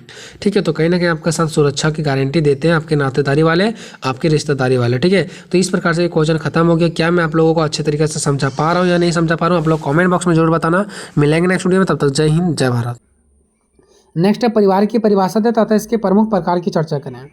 बताने वाले हैं कि परिवार की परिभाषा दें तथा इसके प्रमुख प्रकारों की चर्चा करें। ये बहुत सारे एग्जाम में पूछा जाता है। ठीक है, एग्जाम में आपका क्वेश्चन चाहे किसी भी प्रकार से चेंज करके दे दे कि परिवार का अर्थ, परिवार की परिभाषा और इसके प्रमुख प्रकारों की वर्णन करें, या तो फिर परिवार क्या है इसकी विशेषताओं का वर्णन करें। देखो, ये आंसर है 5 से 6 पेज में, और ये क्वेश्चन का आंसर आप लोगों के लिए 16 मार्क्स में भी काम करेगा, 20 नंबर जो मार्क्स का पूछा जाता है उसमें भी काम करेगा। ठीक है, ये मतलब कोई 4-5 मार्क्स वाले क्वेश्चन के लिए नहीं, बल्कि 15 नंबर, 16 नंबर, 20 नंबर वाले बड़ा क्वेश्चन जो पूछा जाता है आपके एग्जाम में, बीए में। ठीक है, इस टाइप का क्वेश्चन है ये। ठीक है, तो परिवार से रिलेटेड कोई भी अगर आपके एग्जाम में क्वेश्चन आ जाता है, बस वहाँ पे देखना कि क्या परिवार लिखा हुआ है, तो उससे संबंधित जितने सारे आंसर आपको बता रहे हैं सब कुछ आपको लिख देना है। ठीक है, हम आपको आराम से समझाएंगे, लिखने की कोई ज़रूरत नहीं है, बस आप लोग एक बार वीडियो को देख लो। ठीक है, आपको 100% समझ में आ जाएगा। परिवार क्या होता है, हम लोग एक घर में माता पिता भाई बहन रहते हैं, वो भी एक परिवार है। हमारे साथ माता पिता भाई बहन, उसके साथ दादा दादी रहता है, वो भी एक परिवार है। माता पिता, उसके बच्चे, उसके नाना नानी, मौसा मौसी ये भी एक परिवार है। तो परिवार बहुत प्रकार का होता है, तो उसके बारे में हम लोग डिटेल्स जानेंगे कि परिवार क्या है। ठीक है, देखो, अगर हम परिवार शब्द अंग्रेजी के फैमिली शब्द का हिंदी रूपांतरण है। आखिर ये सब चीज़ फर्स्ट में क्यों लिखा जाता है? ऐसा इसलिए लिखा जाता है ताकि जब आप एग्जाम में कॉपी लिख करके आओगे तो एग्जामिनर को ये पता चलेगा कि हाँ ये कुछ जानता है। अब अटपटांग आप डायरेक्ट यहाँ से स्टार्ट कर दोगे कि जो हम लोग एक घर में रहते हैं सभी लोग भाई बहन माता पिता वो एक परिवार है, तो यहाँ से आप लोग डायरेक्टली इतना सरल लैंग्वेज यूज नहीं कर सकते हो। ठीक है, तो परिवार का अर्थ, तो परिवार शब्द अंग्रेजी के फैमिली शब्द का हिंदी रूपांतरण है, क्योंकि आप सभी को पता है इंग्लिश में फैमिली को हिंदी में हम लोग परिवार कहते हैं। ठीक है, तो ये इंग्लिश का ही रूपांतरण है, जिसका अर्थ होता है सेवक। अर्थात यह एक प्रकार का ऐसा समूह है ना, समूह मतलब जहाँ बहुत सारे लोग रहते हैं, जिसके सदस्य सेवा भाव से एक दूसरे के साथ जीवन बिताते हैं। मतलब देखो, जिसके सदस्य क्या होते हैं, मतलब हमारे घर में जितने भी सारे लोग रहते हैं वो एक सेवा भाव से, हम भी उसको कुछ सेवा करते हैं, अपने भाई बहन को वो भी हमें सेवा करता है, मतलब एक साथ मिल के रहते हैं, वो भी हम काम करता है मेरे लिए, हम भी उसके लिए काम करते हैं, मतलब एक सेवा की तरह काम होता है। ठीक है, और एक दूसरे के साथ जीवन हम लोग बिताते हैं, ये हमारा परिवार का अर्थ है। आगे भी देखो और भी अर्थ मैंने बता रखा है यहाँ पे आप लोगों को। अगर सरल शब्दों में कहा जाए तो वह समूह जिसमें एक ही छत के नीचे सभी लोग रहते हैं। बस अगर सरल शब्दों में कहा जाए तो परिवार का मीन्स आप लोग एक चीज़ ध्यान रखना कि वह समूह मतलब होता है जहाँ पे एक से ज़्यादा लोग रहते हैं। तो हम लोग घर परिवार में एक से ज़्यादा लोग रहते हैं, तो वह समूह जिसमें एक ही छत के नीचे एक ही घर में सभी लोग रहते हैं, जैसे हो गया दादा दादी, माता पिता, चाचा चाची, विवाहित बच्चे यानी जिसका शादीशुदा हो गया वो भी बच्चे हैं, और जो शादीशुदा नहीं हुआ अविवाहित बच्चे, सभी को परिवार कहते हैं। तो ये डिफिनेशन आपको क्लियर पता चल गया होगा कि जो हम लोग छत के नीचे जितने भी सारे रहते हैं, माता पिता, चाचा चाची, विवाहित अविवाहित बच्चे, वो सभी को हम लोग क्या बोलते हैं? परिवार बोलते हैं। तो इसका डिफिनेशन आप लोगों को परिवार का अर्थ, अभी परिभाषा नहीं, परिवार का अर्थ आप लोगों को समझ में आया होगा। ठीक है, अब आप लोगों का सवाल होगा कि परिवार का अर्थ तो कहीं पूछा ही नहीं। भाई 15-16 नंबर में पूछा जाता है या नहीं पूछा जाता, ये आपको मायने नहीं रखना है, आपको शुरू से बताना है। हाँ, वहीं अगर आप 5 नंबर में भी लिखते हैं, 7 नंबर में, तो जो क्वेश्चन पूछेगा वही आपको बताना पड़ेगा। ठीक है, लेकिन जब 15-16 नंबर में अगर आप बीए का स्टूडेंट है तो आपको हर एक क्वेश्चन को डीपली में चर्चा करना पड़ेगा। ठीक है, चलो ये अर्थ हो गया। अब हम लोग जानते हैं परिभाषा। तो पहले के जो विद्वान लोग थे, पहले के जो ज्ञानी लोग थे, अर्थशास्त्री थे, ठीक है, यानी कि समाजशास्त्री थे, ठीक है, तो उन लोगों ने परिवार की अलग अलग परिभाषा दिया, तो उसको हम लोग देखते हैं। तो विभिन्न विद्वानों द्वारा दी गई परिवार की परिभाषा इस प्रकार है कि इन लोगों ने किस प्रकार से परिवार की परिभाषा दिया। पहला जो हमारे विचारक है, ठीक है, समाजशास्त्री है, वो है पेज। एक व्यक्ति का पेज नाम है, आप दूसरा को समझ समझना है। ठीक है, तो पेज ने क्या कहा, परिवार का डिफिनेशन किस प्रकार से दिया पेज ने? तो इसने कहा कि पेज के अनुसार से, देखो पेज के अनुसार से अगर बात करें तो परिवार एक ऐसा समूह है जो यौन संबंध पर आश्रित है। यानी कि पेज का कहना है ना कि जो परिवार होता है ना वो यौन संबंध पर आश्रित है। ठीक है, यौन पर डिपेंड है, क्योंकि जब तक बच्चे पैदा नहीं होंगे तब तक हमारा परिवार नहीं बनेगा। ठीक है, तो कहीं ना कहीं अगर हम देखें तो परिवार जो हमारा टिका हुआ है ना वो यौन संबंध पे टिका हुआ है। ठीक है, और इतना छोटा तथा शक्तिशाली है कि संतान के जन्म से लेकर के पालन पोषण की क्षमता रखता है। मतलब परिवार एक ऐसा चीज है, ठीक है, एक ऐसा शक्तिशाली चीज है, ठीक है, इतना छोटा है, परिवार इतना छोटा है लेकिन शक्तिशाली है कि वह संतान के जन्म और पालन पोषण की क्षमता रखता है कि उसको वो संतान जो बच्चा है उसको जन्म भी देगा और उसका पालन पोषण भी करेगा। ये शक्ति है किसमें? ये हमारा परिवार में है। ठीक है, वो छोड़ नहीं सकता बच्चे को अगर वो पैदा किया है तो उसको क्या कर सकता है? उसका पालन पोषण करके उसको बड़ा भी करने का उसके पास क्षमता होता है। किसके पास? परिवार के पास।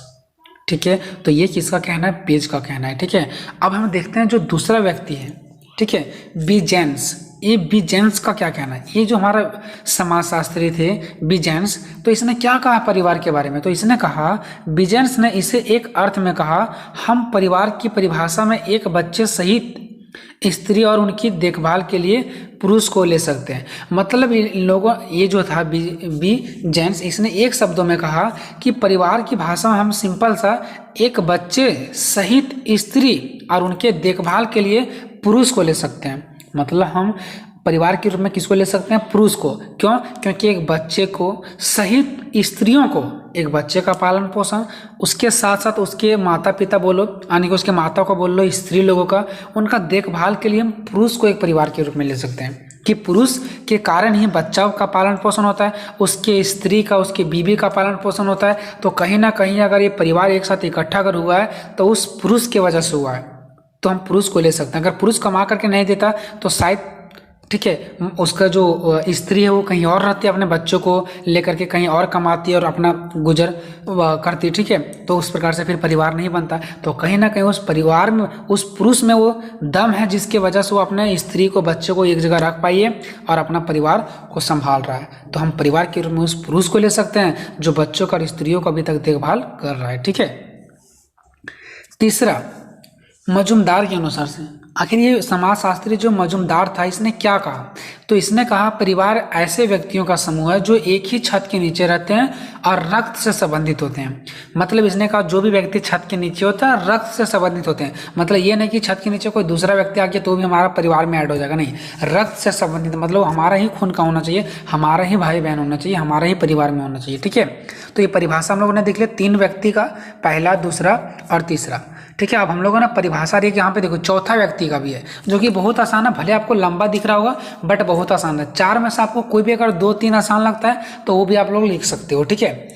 चौथा, लॉक के अनुसार, ये जो समाजशास्त्री थे लॉक, इसने क्या कहा?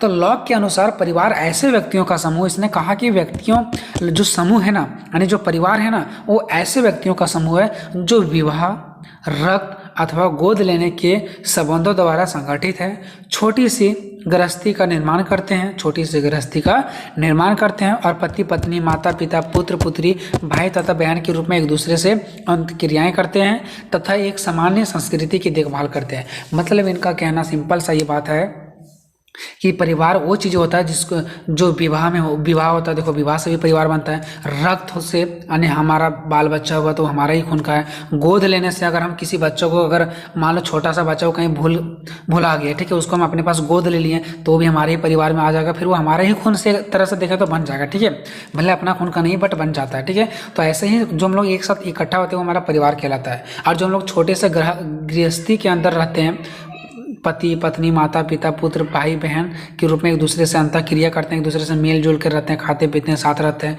लड़ाई झगड़ा करते हैं और हमारे एक संस्कृति भी रहता है। ये नहीं कि हमारा संस्कृति अलग है, हमारा भाई का संस्कृति अलग है, हम ये पूजा पाठ कर रहे हैं, वो पूजा पाठ कर रहा है, ऐसा कुछ नहीं है। सबका संस्कृति एक ही होता है उस परिवार में, तो ठीक है, और एक ही संस्कृति को हम लोग देखभाल करते हैं, उसके बारे में जानते हैं। तो ये हमारा क्या कहलाता है दोस्तों? इसको परिवार कहते हैं। ये किसका कहना है? लॉक के अनुसार से, ठीक है। अब यहाँ परिवार का डिफिनेशन खत्म हो जाता है और अब हम लोग देखेंगे परिवार के प्रकार को, ठीक है, कि परिवार का क्या क्या प्रकार है। अब देखो हम लोग देखते हैं परिवार के प्रकार कि आखिर इसका प्रकार कौन कौन सा होता है, क्योंकि क्वेश्चन में पूछा गया है। तो देखो प्रत्येक समाज की संस्कृति अलग अलग होती है, सभी को पता है, तथा यह अंतर भौगोलिक, आर्थिक, सांस्कृतिक आदि अंतरों के कारण ही पाया जाता है। देखो प्रत्येक समाज की संस्कृति अलग अलग होती है। देखो हम लोग जहाँ पे रहते हैं, जिस गांव क्षेत्र राज्य में रहते हैं, वहाँ का संस्कृति अलग है, किसी दूसरे राज्य गांव समाज में अलग होगा। तो ऐसा क्यों है? ऐसा इसलिए भौगोलिक के कारण, जो हमारा भूगोल इतना बड़ा है इसकी वजह से। आर्थिक के कारण, आर्थिक मतलब पैसों से रिलेटेड, कहीं ज़्यादा पैसा है किसी राज्य में, कहीं कम है, कहीं लोग गरीब है, कहीं अमीर है, हमारा संस्कृति आदि कारणों के कारण, अंतर के कारण ही पाया जाता है, ठीक है। परिवार एक सार्वभौमिक संस्था है। सार्वभौमिक मतलब बहुत बड़े लेवल का एक संस्था होती है, ठीक है। हुए यानी बहुत बड़ा संस्था होते हुए भी अलग अलग स्थानों पर अलग अलग रूप से दिखाई पड़ता है। ये जो हमारा है परिवार, वो परिवार तो सब जगह है, भले हमारा संस्कृति अलग है, उनका संस्कृति अलग है, बट ये इतना बड़ा एक परिवार, एक इतना बड़ा संस्था है कि हर जगह पाया जाता है, भले ही अलग अलग रूपों में ही क्यों ना दिखाई दे, ठीक है। और इसके विभिन्न प्रकार होते हैं। देखो एक संख्या के आधार पर अलग प्रकार होते हैं, निवास के आधार पर, अधिकार के आधार पर, विवाह के आधार पर अलग अलग परिवार होते हैं। अब देखते हैं कौन कौन ऐसे, चारों को देखेंगे एक करके, ठीक है। तो पहला हम लोग आ जाते हैं, देखो यहाँ पे 5वां नंबर भी है, उत्तराधिकार के आधार पर, वंश नाम परंपरा के आधार पर, ठीक है। तो ये हमारा टोटल 6 है, ठीक है, बट हम लोग 4 का ही चर्चा करेंगे क्योंकि बहुत ज़्यादा लंबा हो जाएगा फिर, ठीक है। पहला देखते हैं संख्या के आधार पर। तो देखो संख्या के आधार पर हमारे पास जो होता है वो 2 होते हैं, एक केंद्रीय परिवार, संयुक्त परिवार, तीसरा विस्तृत परिवार, 3 होता है, ठीक है।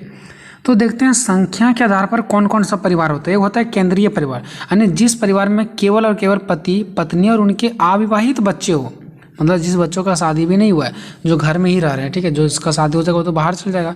तो जिस परिवार में पति पत्नी और उनके अविवाहित बच्चे हो यानी कुंवारे बच्चे हो वह परिवार केंद्रीय परिवार कहलाता है। ठीक है, बहुत आसान है। संयुक्त परिवार क्या है? जिस परिवार में पति पत्नी उसके सभी विवाहित और अविवाहित बताने, जो कुमार है वो भी और जो कुमारा नहीं भी हो वो भी, सभी पुत्रियों पुत्र पोती पोतियाँ निवास करते हो। समझ गए? पति पत्नी, उनके विवाहित अविवाहित, ठीक है, जो कुमारे हैं वो भी, जो कुमारे नहीं हैं वो भी, उसका पुत्री पुत्र पोते पोतियाँ निवास करते हैं। ये सभी हमारा संयुक्त परिवार कहलाता है। विस्तृत परिवार में क्या कहलाएगा? ऐसे परिवार में रक्त तथा अन्य प्रकार के संबंधित एक साथ निवास करते हैं। मतलब जैसे देखो हमारा फुआ हो गया, हमारे मौसी हो गया, दादा दादी, मतलब एक लंबा लेवल तक। ठीक है, मतलब आप लोग समझ गए 3 प्रकार का है। एक है हमारा केंद्रीय परिवार। केंद्रीय परिवार थोड़ा छोटा लेवल पर होता है, संयुक्त परिवार उससे थोड़ा बड़ा लेवल पर होता है, और विस्तृत परिवार के अंदर हमारा पूरा खानदान आते हैं। ठीक है, ऐसा समझो, पूरा खानदान ऐसा करके। अभी हमारा हो गया, जैसे कि यहाँ पे देख सकते हैं, केंद्रीय परिवार में कुछ ही लोग होते हैं, संयुक्त परिवार में उससे भी अधिक लोग होते हैं, और विस्तृत परिवार में उससे भी अधिक लोग होते हैं। तो ऐसा डायग्राम में आप बना सकते हैं, छोड़ भी सकते हैं। ठीक है, अब देखते हैं, अभी तो हम लोगों ने देख लिया संख्या के आधार पर। अब दूसरा देखते हैं निवास के आधार पर। तो निवास के आधार पर हमारा होता है पित स्थानिक परिवार। ठीक है, पित मतलब क्या? पिता। ठीक है, तो विवाह के बाद स्त्री जब अपने पति के यहाँ रहने लगती है, देखो जब विवाह के बाद स्त्री यानी लड़की जब अपने पति के यहाँ रहने लगता है, यानी अपने कहाँ पे? ससुराल में रहने लगती है, तो वो हमारा पित स्थानिक परिवार कहलाता है। ठीक है, दूसरा है हमारा मात्र स्थानिक परिवार। ये कब होता है? जब विवाह के पश्चात जब पुरुष अपने स्त्री के साथ रहने लगती है, यानी कि जब पुरुष अपने ससुराल में रहने लगता है। ठीक है, तो हमारा मात्र स्थानिक परिवार कहलाता है। ठीक है, तीसरा है हमारा नवस्थानिक परिवार। नवस्थानिक परिवार क्या होता है? जब विवाह के बाद जब पति पत्नी नए निवास स्थान पर रहने लगे तब उसे हम कहते हैं नवस्थानिक परिवार। चौथा हमारा क्या है? माता पिता स्थानिक परिवार। जब लड़के के माता पिता अथवा लड़की के निवास स्थान में से कहीं पर रहने लगे हो, मतलब क्या? जब लड़के के माता पिता अथवा लड़की के माता पिता निवास स्थान में से कहीं पर रहने लगे हो, ठीक है, निवास के लिए कहीं दूसरे जगह रहने लगे हो, तो इस प्रकार के परिवार का निर्माण होता है माता पिता स्थानिक परिवार। ठीक है, पांचवा है द्विस्थानिक परिवार। जब पति पत्नी अपने जन्म के परिवार में रहते हैं, यानी कि जहाँ पे पति पत्नी का जन्म हुआ था वहीं पर रहते हैं, तो ऐसे परिवार को हम लोग द्विस्थानिक परिवार कहते हैं। ठीक है, उसके बाद नेक्स्ट है छठा मामा स्थानिक परिवार। लड़के के मामा के यहाँ रहने लगे तो मामा स्थानिक परिवार कहलाता है। ठीक है, अब हम लोग देखते हैं अधिकार के आधार पर। अधिकार सुने होंगे कि जब एक पिता का डेथ हो जाता है तो उसका जो जितने सारा अधिकार होता है वो एक बड़े बेटा का होता है, इस प्रकार का। तो पित सनात्मक परिवार। ठीक है, ठीक है, पित सतात्मक परिवार, जिस परिवार में पिता अथवा पुरुष का नियंत्रण परिवार पर हो, यानी कि जिस भी परिवार में पिता का अथवा फिर या तो फिर कोई लड़के का, यानी कि पुरुष जाति का नियंत्रण हो उस परिवार में, उस परिवार को चलाने वाला पुरुष हो, तो उसे बोलते हैं पित सतात्मक परिवार। ठीक है, माता सतात्मक परिवार क्या होता है? जिस परिवार में माता यानी कि स्त्री का नियंत्रण हो, यानी कि वहाँ का गार्जियन मैन मालिक माता हो, लड़की हो, स्त्री हो, तो हमारा कहलाता है मात्र सतात्मक परिवार। ठीक है, उसके बाद नेक्स्ट हम लोग चलते हैं विवाह के आधार पर। अब विवाह के आधार पर देखते हैं, तो एकल विवाह परिवार या तो एक विवाह परिवार। ठीक है, यानी कि एक पुरुष द्वारा एक स्त्री से विवाह करने पर ऐसे परिवार का निर्माण होता है, यानी एकल विवाह परिवार या तो एक विवाह परिवार। ठीक है, जब एक स्त्री एक ही लड़का से शादी करता है या तो फिर एक पुरुष एक ही स्त्री से शादी करता है तब। ठीक है, एकल कहलाता है। उसका बहुविवाह परिवार का कब कहलाता है? जब एक पुरुष अनेक स्त्रियों से या तो फिर एक स्त्री अनेक पुरुषों से विवाह करे, तो ये बहुविवाह परिवार कहलाता है। ठीक है, आखिर एक लड़की 2 लड़का से शादी करे चाहे 2 लड़का 1 लड़की से शादी करे, ये भी एक परिवार ही है। ठीक है, मतलब परिवार का हम लोग अलग अलग रूप देख लिए। कोई लड़का अपने ससुराल में जाकर के रह रहा है तो वहाँ भी एक परिवार बसा हुआ है, वही लड़की ही ससुराल में आकर के अगर बसा हुआ तो भी एक परिवार है। ठीक है, अगर हम लोग कहीं सारा फैमिली उठ करके दूसरे जगह चल जाते हैं तो वो भी एक परिवार है, मामा के घर रह रहे तो ये भी एक परिवार है, हर एक चीज़ परिवार है। ठीक है, अब उपरोक्त आधारों के अतिरिक्त सामाजिक परिस्थिति एवं अन्य आधारों पर भी परिवार के भेद बताए गए हैं। स्पष्ट है कि विभिन्न समाजों और उनकी संस्कृति के आधार पर विभिन्न समाजों में परिवार के अलग अलग रूप पाए जाते हैं। मतलब अलग अलग, जहाँ पे अलग अलग हमारा समाज, अलग अलग संस्कृति रिवाज है, वहाँ पे अलग अलग परिवार भी पाया जा रहा है। ऐसा नहीं कि हमारा जिस प्रकार से हमारा राज्य में परिवार है, हमारे समाज में उस प्रकार से दूसरी जगह भी हो। परिवार तो सब जगह है, लेकिन अलग अलग परिवार का संस्कृति अलग अलग रूपों में पाए। 5वां है विवाह क्या है? आधुनिक भारत में इनके बदलावों आयामों की विवेचना करें, या तो फिर विवाह क्या है? जीवन साथी प्राप्त करने के तरीके का वर्णन करें, ऐसे भी दे सकता है ये क्वेश्चन। और पहले विवाह क्या था, अभी के समय में इनमें क्या क्या बदलाव आया, उसमें के बारे में आपको लिखना है।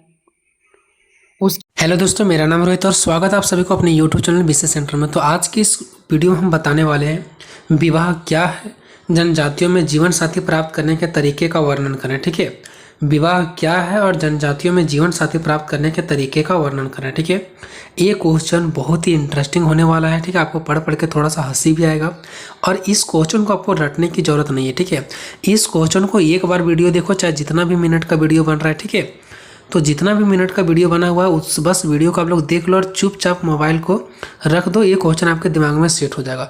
मतलब कहने का मतलब ये कि ये क्वेश्चन इतना आसान है कि एक बार बस वीडियो को देख लेने के बाद आप एग्जाम में जाने के बाद आप 4 पेज में भी आपको लिखने में तकलीफ नहीं होगा। आप अगर 7 पेज, 8 पेज, 10 पेज भी अगर आपको लिखने के लिए मिलेगा ना, तब भी आप लोग इस क्वेश्चन के माध्यम से उतना पेज भर पाओगे। मतलब जितना मर्जी उतना पेज भर भी पाओगे और आसान भी है और दोबारा देखने की ज़रूरत भी नहीं है। तो आखिर क्या है कुछ ऐसा क्वेश्चन नंबर, ये क्वेश्चन इंपॉर्टेंट भी है। ठीक है, जिन भी स्टूडेंट का सोशोलॉजी है, ठीक है, उसके लिए इंपॉर्टेंट क्वेश्चन है। तो चलो देखते हैं कि क्वेश्चन क्या और आंसर किस प्रकार से है। ठीक है, अब देखो बहुत ही आसान क्वेश्चन है, बहुत ही आसान क्वेश्चन। ठीक है, देखो पहले देखते हैं विवाह क्या है। ठीक है, जनजातियों में, फिर देखेंगे जीवन साथी प्राप्त करने के तरीके का वर्णन करें। बहुत लोगों को ये समझ नहीं आ रहा कि जनजातियों में जीवन साथी प्राप्त करने के तरीके क्या है। तो देखो दोस्तों, लड़का का जीवन साथी लड़की होती है, लड़की का जीवन साथी लड़का होता है। तो आखिर कोई भी अपना जीवन साथी प्राप्त करने के लिए क्या क्या करता है। तो कुछ लोग जीवन साथी प्राप्त करने के लिए भाग करके शादियाँ करती है, आप सभी को पता होगा। कुछ लोगों अपने जीवन साथी प्राप्त करने के लिए लड़की घर देखते हैं, फिर लड़की लड़का को देखता है, पसंद होता है, फिर उस प्रकार से जीवन साथी प्राप्त करते हैं। कुछ जीवन साथी उनके घर के माता पिता प्राप्त करवा देते हैं, उसके माता पिता के अकॉर्डिंग होते हैं। कुछ लोग भाग जाते हैं। तो यही तो है जीवन साथी प्राप्त करने का तरीके। तो आखिर जनजातियों में किस प्रकार से वो लोग जीवन साथी प्राप्त करते हैं, उसके बारे में हमें क्या करना है, पढ़ना है। कि वो लोग भाग करके करते हैं, कैसे करते हैं, नहीं करते हैं, उसके बारे में हम लोग क्या करेंगे, पढ़ेंगे। ठीक है, तो पहले हम लोग ये जानने का प्रयास करेंगे कि विवाह का अर्थ क्या है, आखिर विवाह होता क्या है। तो देखो दोस्तों, विवाह एक सामाजिक संस्था है, क्योंकि विवाह को समाज में मान्यता प्राप्त है। ठीक है, जो सामाजिक नियमों के अनुसार स्त्री पुरुष की यौन आवश्यकता को पूरा करने, बच्चे को जन्मदिन लिखा गया, बच्चों को जन्म देना और परिवार में उनका पालन पोषण करने की व्यवस्था करती है। मतलब देखो, विवाह क्या एक सामाजिक संस्था है जो कि एक सामाजिक नियमों के अनुसार, हम लोग सामाजिक नियम के अनुसार क्या करते हैं, स्त्री पुरुष की यौन आवश्यकता को पूरा करते हैं। ठीक है, यौन आवश्यकताओं को क्या करते हैं, पूरा करते हैं। पहले यौन आवश्यकता पूरा होती है, फिर यौन आवश्यकता पूरा होने के बाद धीरे धीरे उससे बच्चे पैदा होते हैं। ठीक है, फिर बच्चे पैदा होने के बाद क्या करते हैं, परिवार में उनका पालन पोषण करते हैं। इसी व्यवस्था को हम लोग क्या कहते हैं, समाज में विवाह कहते हैं।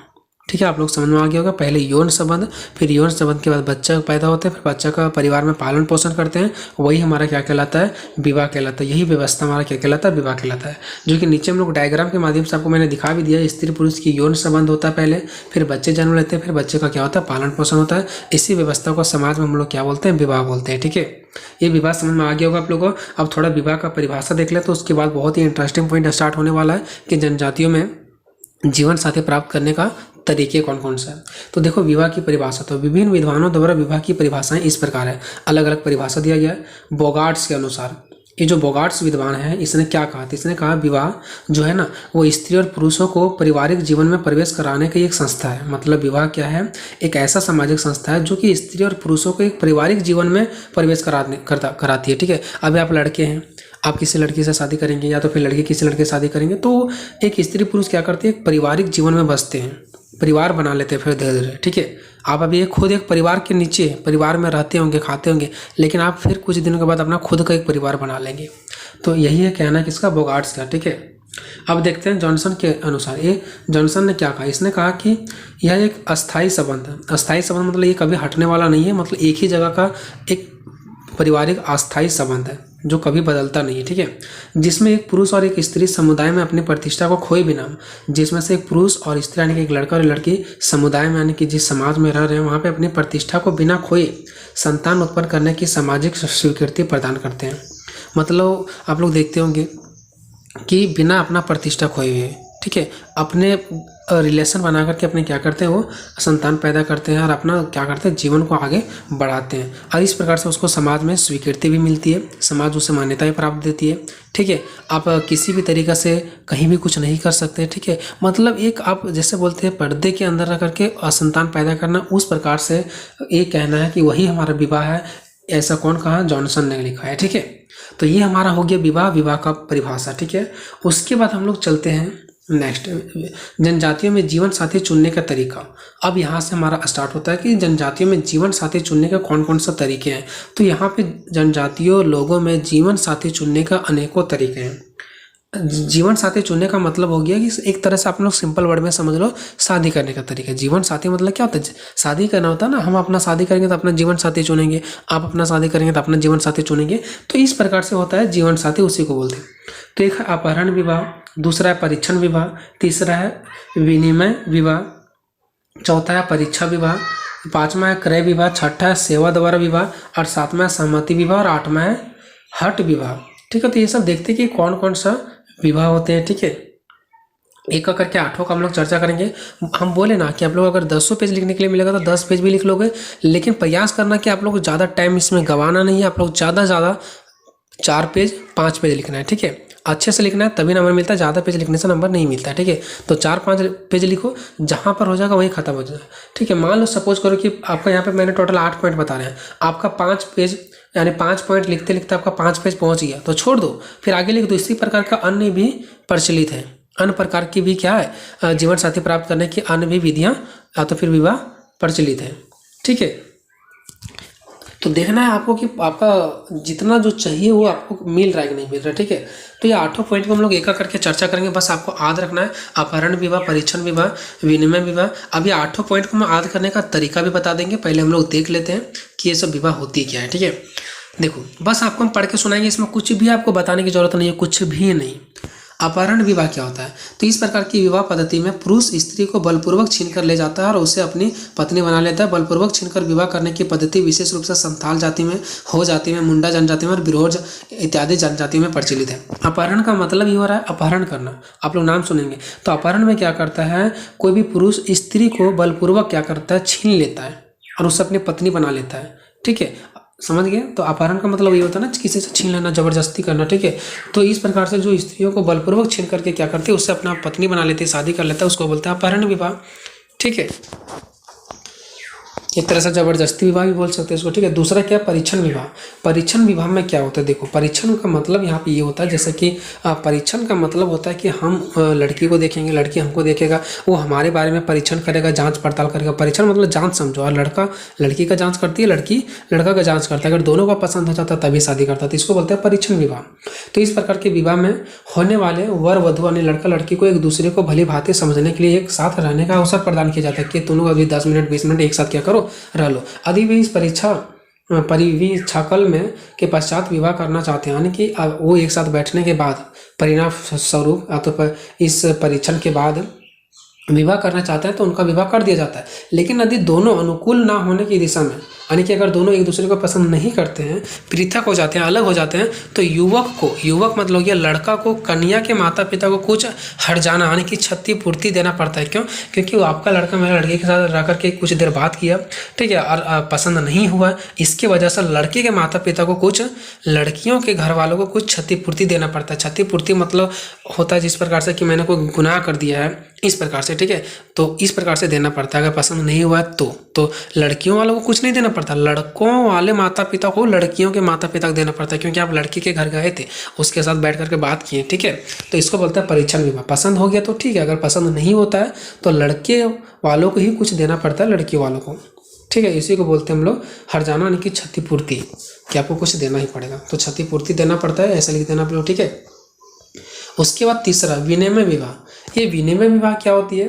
ठीक है, तो विनिमय विवाह का मतलब होता है कि इस प्रकार की विवाह लगभग सभी जनजातियों में पाई जाती है। ठीक है, इस प्रकार की पद्धति के अनुसार पति अपने बहन का या अन्य किसी संबंधित स्त्री का पत्नी के परिवार के किसी पुरुष साथ विवाह कर देता है। इस प्रकार पत्नी के बदले अपने परिवार की लड़की देनी पड़ती है। मतलब देखो, विनिमय विवाह का मतलब होता है यानी कि आप दे रहे हैं और एक ला रहे हैं। मतलब मान लो कि देखो कोई लड़का शादी कर रहा है, ठीक है, तो लड़का आप किसी लड़की को लाओगे तो लड़की लाने के बदले आपको फिर से आपको उस लड़की के भाई को तो फिर किसी को लड़की देना पड़ेगा। मतलब देखो आप शादी करेंगे किसी लड़की से, ठीक है, तो आप किसी लड़की को शादी कर रहे हो ना, तो आपको भी एक लड़की देना पड़ेगा। और आपका वो लड़की कहाँ का रहेगा, या तो आपका बहन के कोई रिश्ता का रहेगा या तो फिर आपका कोई भी आपका फैमिली के ही कोई रिश्ता का, ठीक है।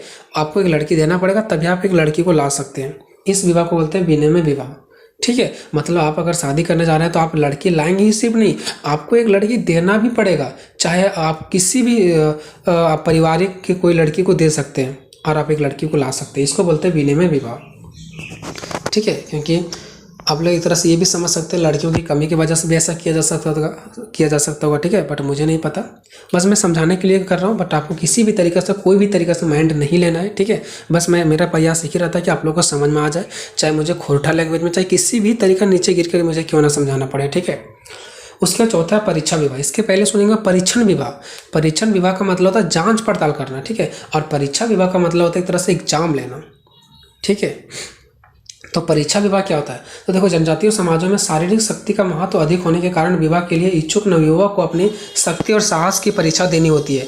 इस जनजातियों में युवक की शक्ति की परीक्षा होली के अवसर पर एक उत्सव में होती है और इस उत्सव में एक खंभे के ऊपर सिरे पर थोड़ा सा गुड़ और नारियल बांध दिया जाता है। उससे गांव की बहुत सी अविवाहित लड़कियां खंभे के चारों ओर रहती है।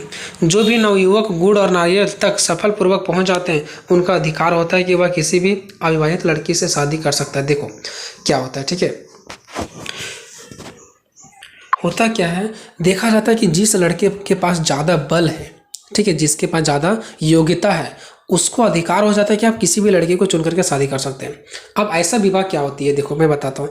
होली के टाइम में किया जाता है इन जनजातियों में, ठीक है। होली के टाइम में एक बड़े खंभे होते हैं, वहाँ पे नारियल और कुछ गुड़ क्या कर दिया जाता है, खंभा में लटका दिए जाते हैं, ठीक है। और बहुत सारे लड़कियों को, मान लो जिसका जो लड़की इच्छुक है शादी करने के लिए, वो लड़कियों को खंभों के नीचे रख दिया जाता है। अब कोई भी लड़कियों को नहीं, जो लड़की इच्छुक है, जो अपना नाम दर्ज करवाती है कि हमें शादी करना है, तो उस खंभे के नीचे एक जगह रख दिया जाता है, ठीक है। और हर एक लड़का को एक करके खंभे पर चढ़ाया जाता है, ठीक है। जो लड़का उस नारियल ऊपर खंभे तक और गुड़ को छू लेता है, वही लड़के क्या होते हैं, उसको अधिकार होता है कि नीचे जितने सारे लड़कियां हैं उस लड़कियां से आप किसी एक से क्या करो, विवाह कर सकते हो। अब ऐसे में आप लोग को ये माइंड में ये बात जरूर आ रहा होगा कि आखिर कोई भी लड़की से कर लेगा, अगर हो सकता है वो लड़की उसको नहीं चाहती होगी, तो ऐसा नहीं है। उस लड़की, ठीक है, ऑलरेडी उसको देख करके कि उतना ऊपर खंभे पर जाकर के ये चीज़ें छू लिया, तो लड़की वो ऑलरेडी, हर एक लड़की उत्सुक रहती है कि ये हमें चुने, वो हमें चुने, ठीक है। तो जिससे भी वो चुनता है हर एक लड़की खुश रहती है, ठीक है। तो इसी विवाह को बोलते हैं परीक्षा विवाह। मतलब लड़कों को परीक्षा पहले देना पड़ता है चढ़ करके, सोचो, ठीक है। उसके बाद है क्रय विवाह। क्रय विवाह मतलब खरीदने वाला। क्रय मतलब क्या होता है, खरीदना विवाह। तो ये खरीदने वाला भी विवाह है। देखो इस प्रकार के विवाह में वधु प्राप्त करने के लिए वधु के माता पिता या उसके रिश्तेदारों को कुछ धनराशि वधु मूल्य के रूप में देनी होती है। वही चीजें आज शादी करता है लड़का, तो लड़का उसका बदले तिलक भी लेता है, ठीक है, यानी पैसा लेता है, लड़की को भी लाती है। लेकिन यही सिस्टम उल्टा पहले था, ठीक है। पहले क्या था कि अगर आप किसी लड़की से शादी कर रहे हो तो उसके लड़के के माता पिता वालों को कुछ पैसे देने पड़ता था, उसी को बोलते हैं क्रय विवाह। छठा है सेवा द्वारा विवाह। मान लो कि लड़का के पास पैसा नहीं है तो शादी नहीं करेगा, नहीं। इसके बाद एक और सिस्टम निकाला गया कि अगर मान लो किसी के पास पैसा नहीं है तो क्या कर सकता है, लड़का लड़की के घर में जा करके लड़की के घर वालों को कुछ दिन तक वो सेवा करेगा। फिर जब लड़की के माता पिता को लगेगा कि बहुत दिन तक हमारा सेवा कर दिया, उसके बाद लड़की के माता पिता अपने लड़की को लड़का को सौंप देता है और लड़का को अपने घर भेज देता है, ठीक है। सेवा द्वारा विवाह, चूंकि वधु मूल्य प्रथा में अनेक जनजातियों में एक गंभीर समस्या उत्पन्न कर दी, जिसका हल सेवा विवाह के द्वारा निकाला गया। इस प्रकार की पद्धति में जो पुरुष कन्या मूल्य नहीं चुका पाता वह कन्या के पिता के घर रहकर कार्य करता है और उसी सेवा को कन्या मूल्य समझकर एक निश्चित समय के बाद माता पिता अपनी लड़की का विवाह उसके साथ करा देता है, घर भेज देता है उसको, जाओ बच्चा मेरा लड़की को अच्छे से रखना, ठीक है। 7 नंबर है सहमति विवाह।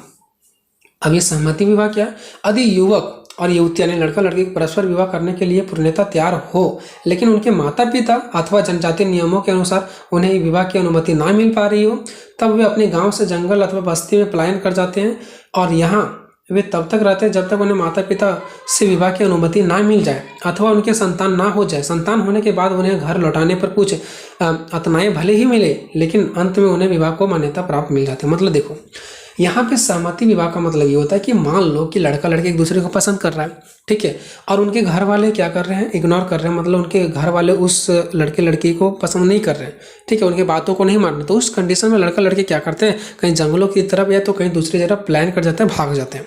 फिर जब घर वालों की बात को पता चलता है तो कुछ समय के बाद घर वाले उसको बुला लेते हैं, या तो फिर जब तक उनके बच्चे नहीं होता तब तक नहीं बुलाया जाता, जब बच्चे हो जाते हैं तब बुला लिए जाते हैं। और हाँ, बुला करके रखा नहीं जाता, उसको कुछ भली भांति सजा भी मिलती है, कुछ सुनाया भी जाता है, लेकिन एक्सेप्ट कर लिया जाता है और उसको पुनः घर बुला लिया जाता है, ठीक है। ऐसा काम आप लोग मत करना।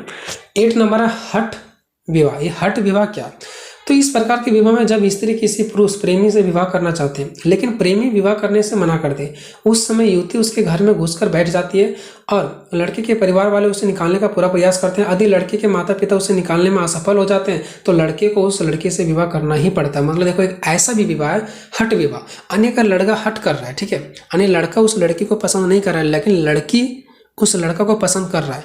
लड़की लड़का से शादी करने के लिए तैयार हो गया लेकिन लड़का इग्नोर कर रहा है, लड़का उससे शादी नहीं करना चाह रहा है। तो लड़की क्या करेगी, लड़के के घर में जाएगी और लड़के के घर में ही बैठे रहेगी। अगर लड़के के घर वाले उस लड़की को निकालने में सक्षम हो गए, निकाल पाते हैं किसी भी तरीके से सोच समझा करके, तो ठीक है। अगर लड़की न वहाँ से नहीं निकलती है, ठीक है, उन लोगों का बात नहीं मानती है, नहीं निकल पाती है और वहीं रह जाती है, तो इस कंडीशन में फिर उस लड़की का लड़का से विवाह करा दिया जाता है, ठीक है। तो लड़कियों ध्यान दें, अगर आप किसी से विवाह करना चाहते हैं और वो अगर आपसे नहीं करना चाहता तो आप उसके घर में जाकर के बैठ जाओ, ठीक है। फिर अगर वो आप उसके घर वालों का बात नहीं मानते हैं और आपका वहाँ पे जीत होता है तो निश्चित तौर पर आपका विवाह वहाँ पे करा दिया जाएगा। लेकिन ऐसा अभी के कंडीशन में नहीं है। ये है कुछ जनजातियों में, ऐसा कोई भी किसी भी तरीक़ा से कुछ करने का प्रयास किसी को नहीं करना है, ठीक है।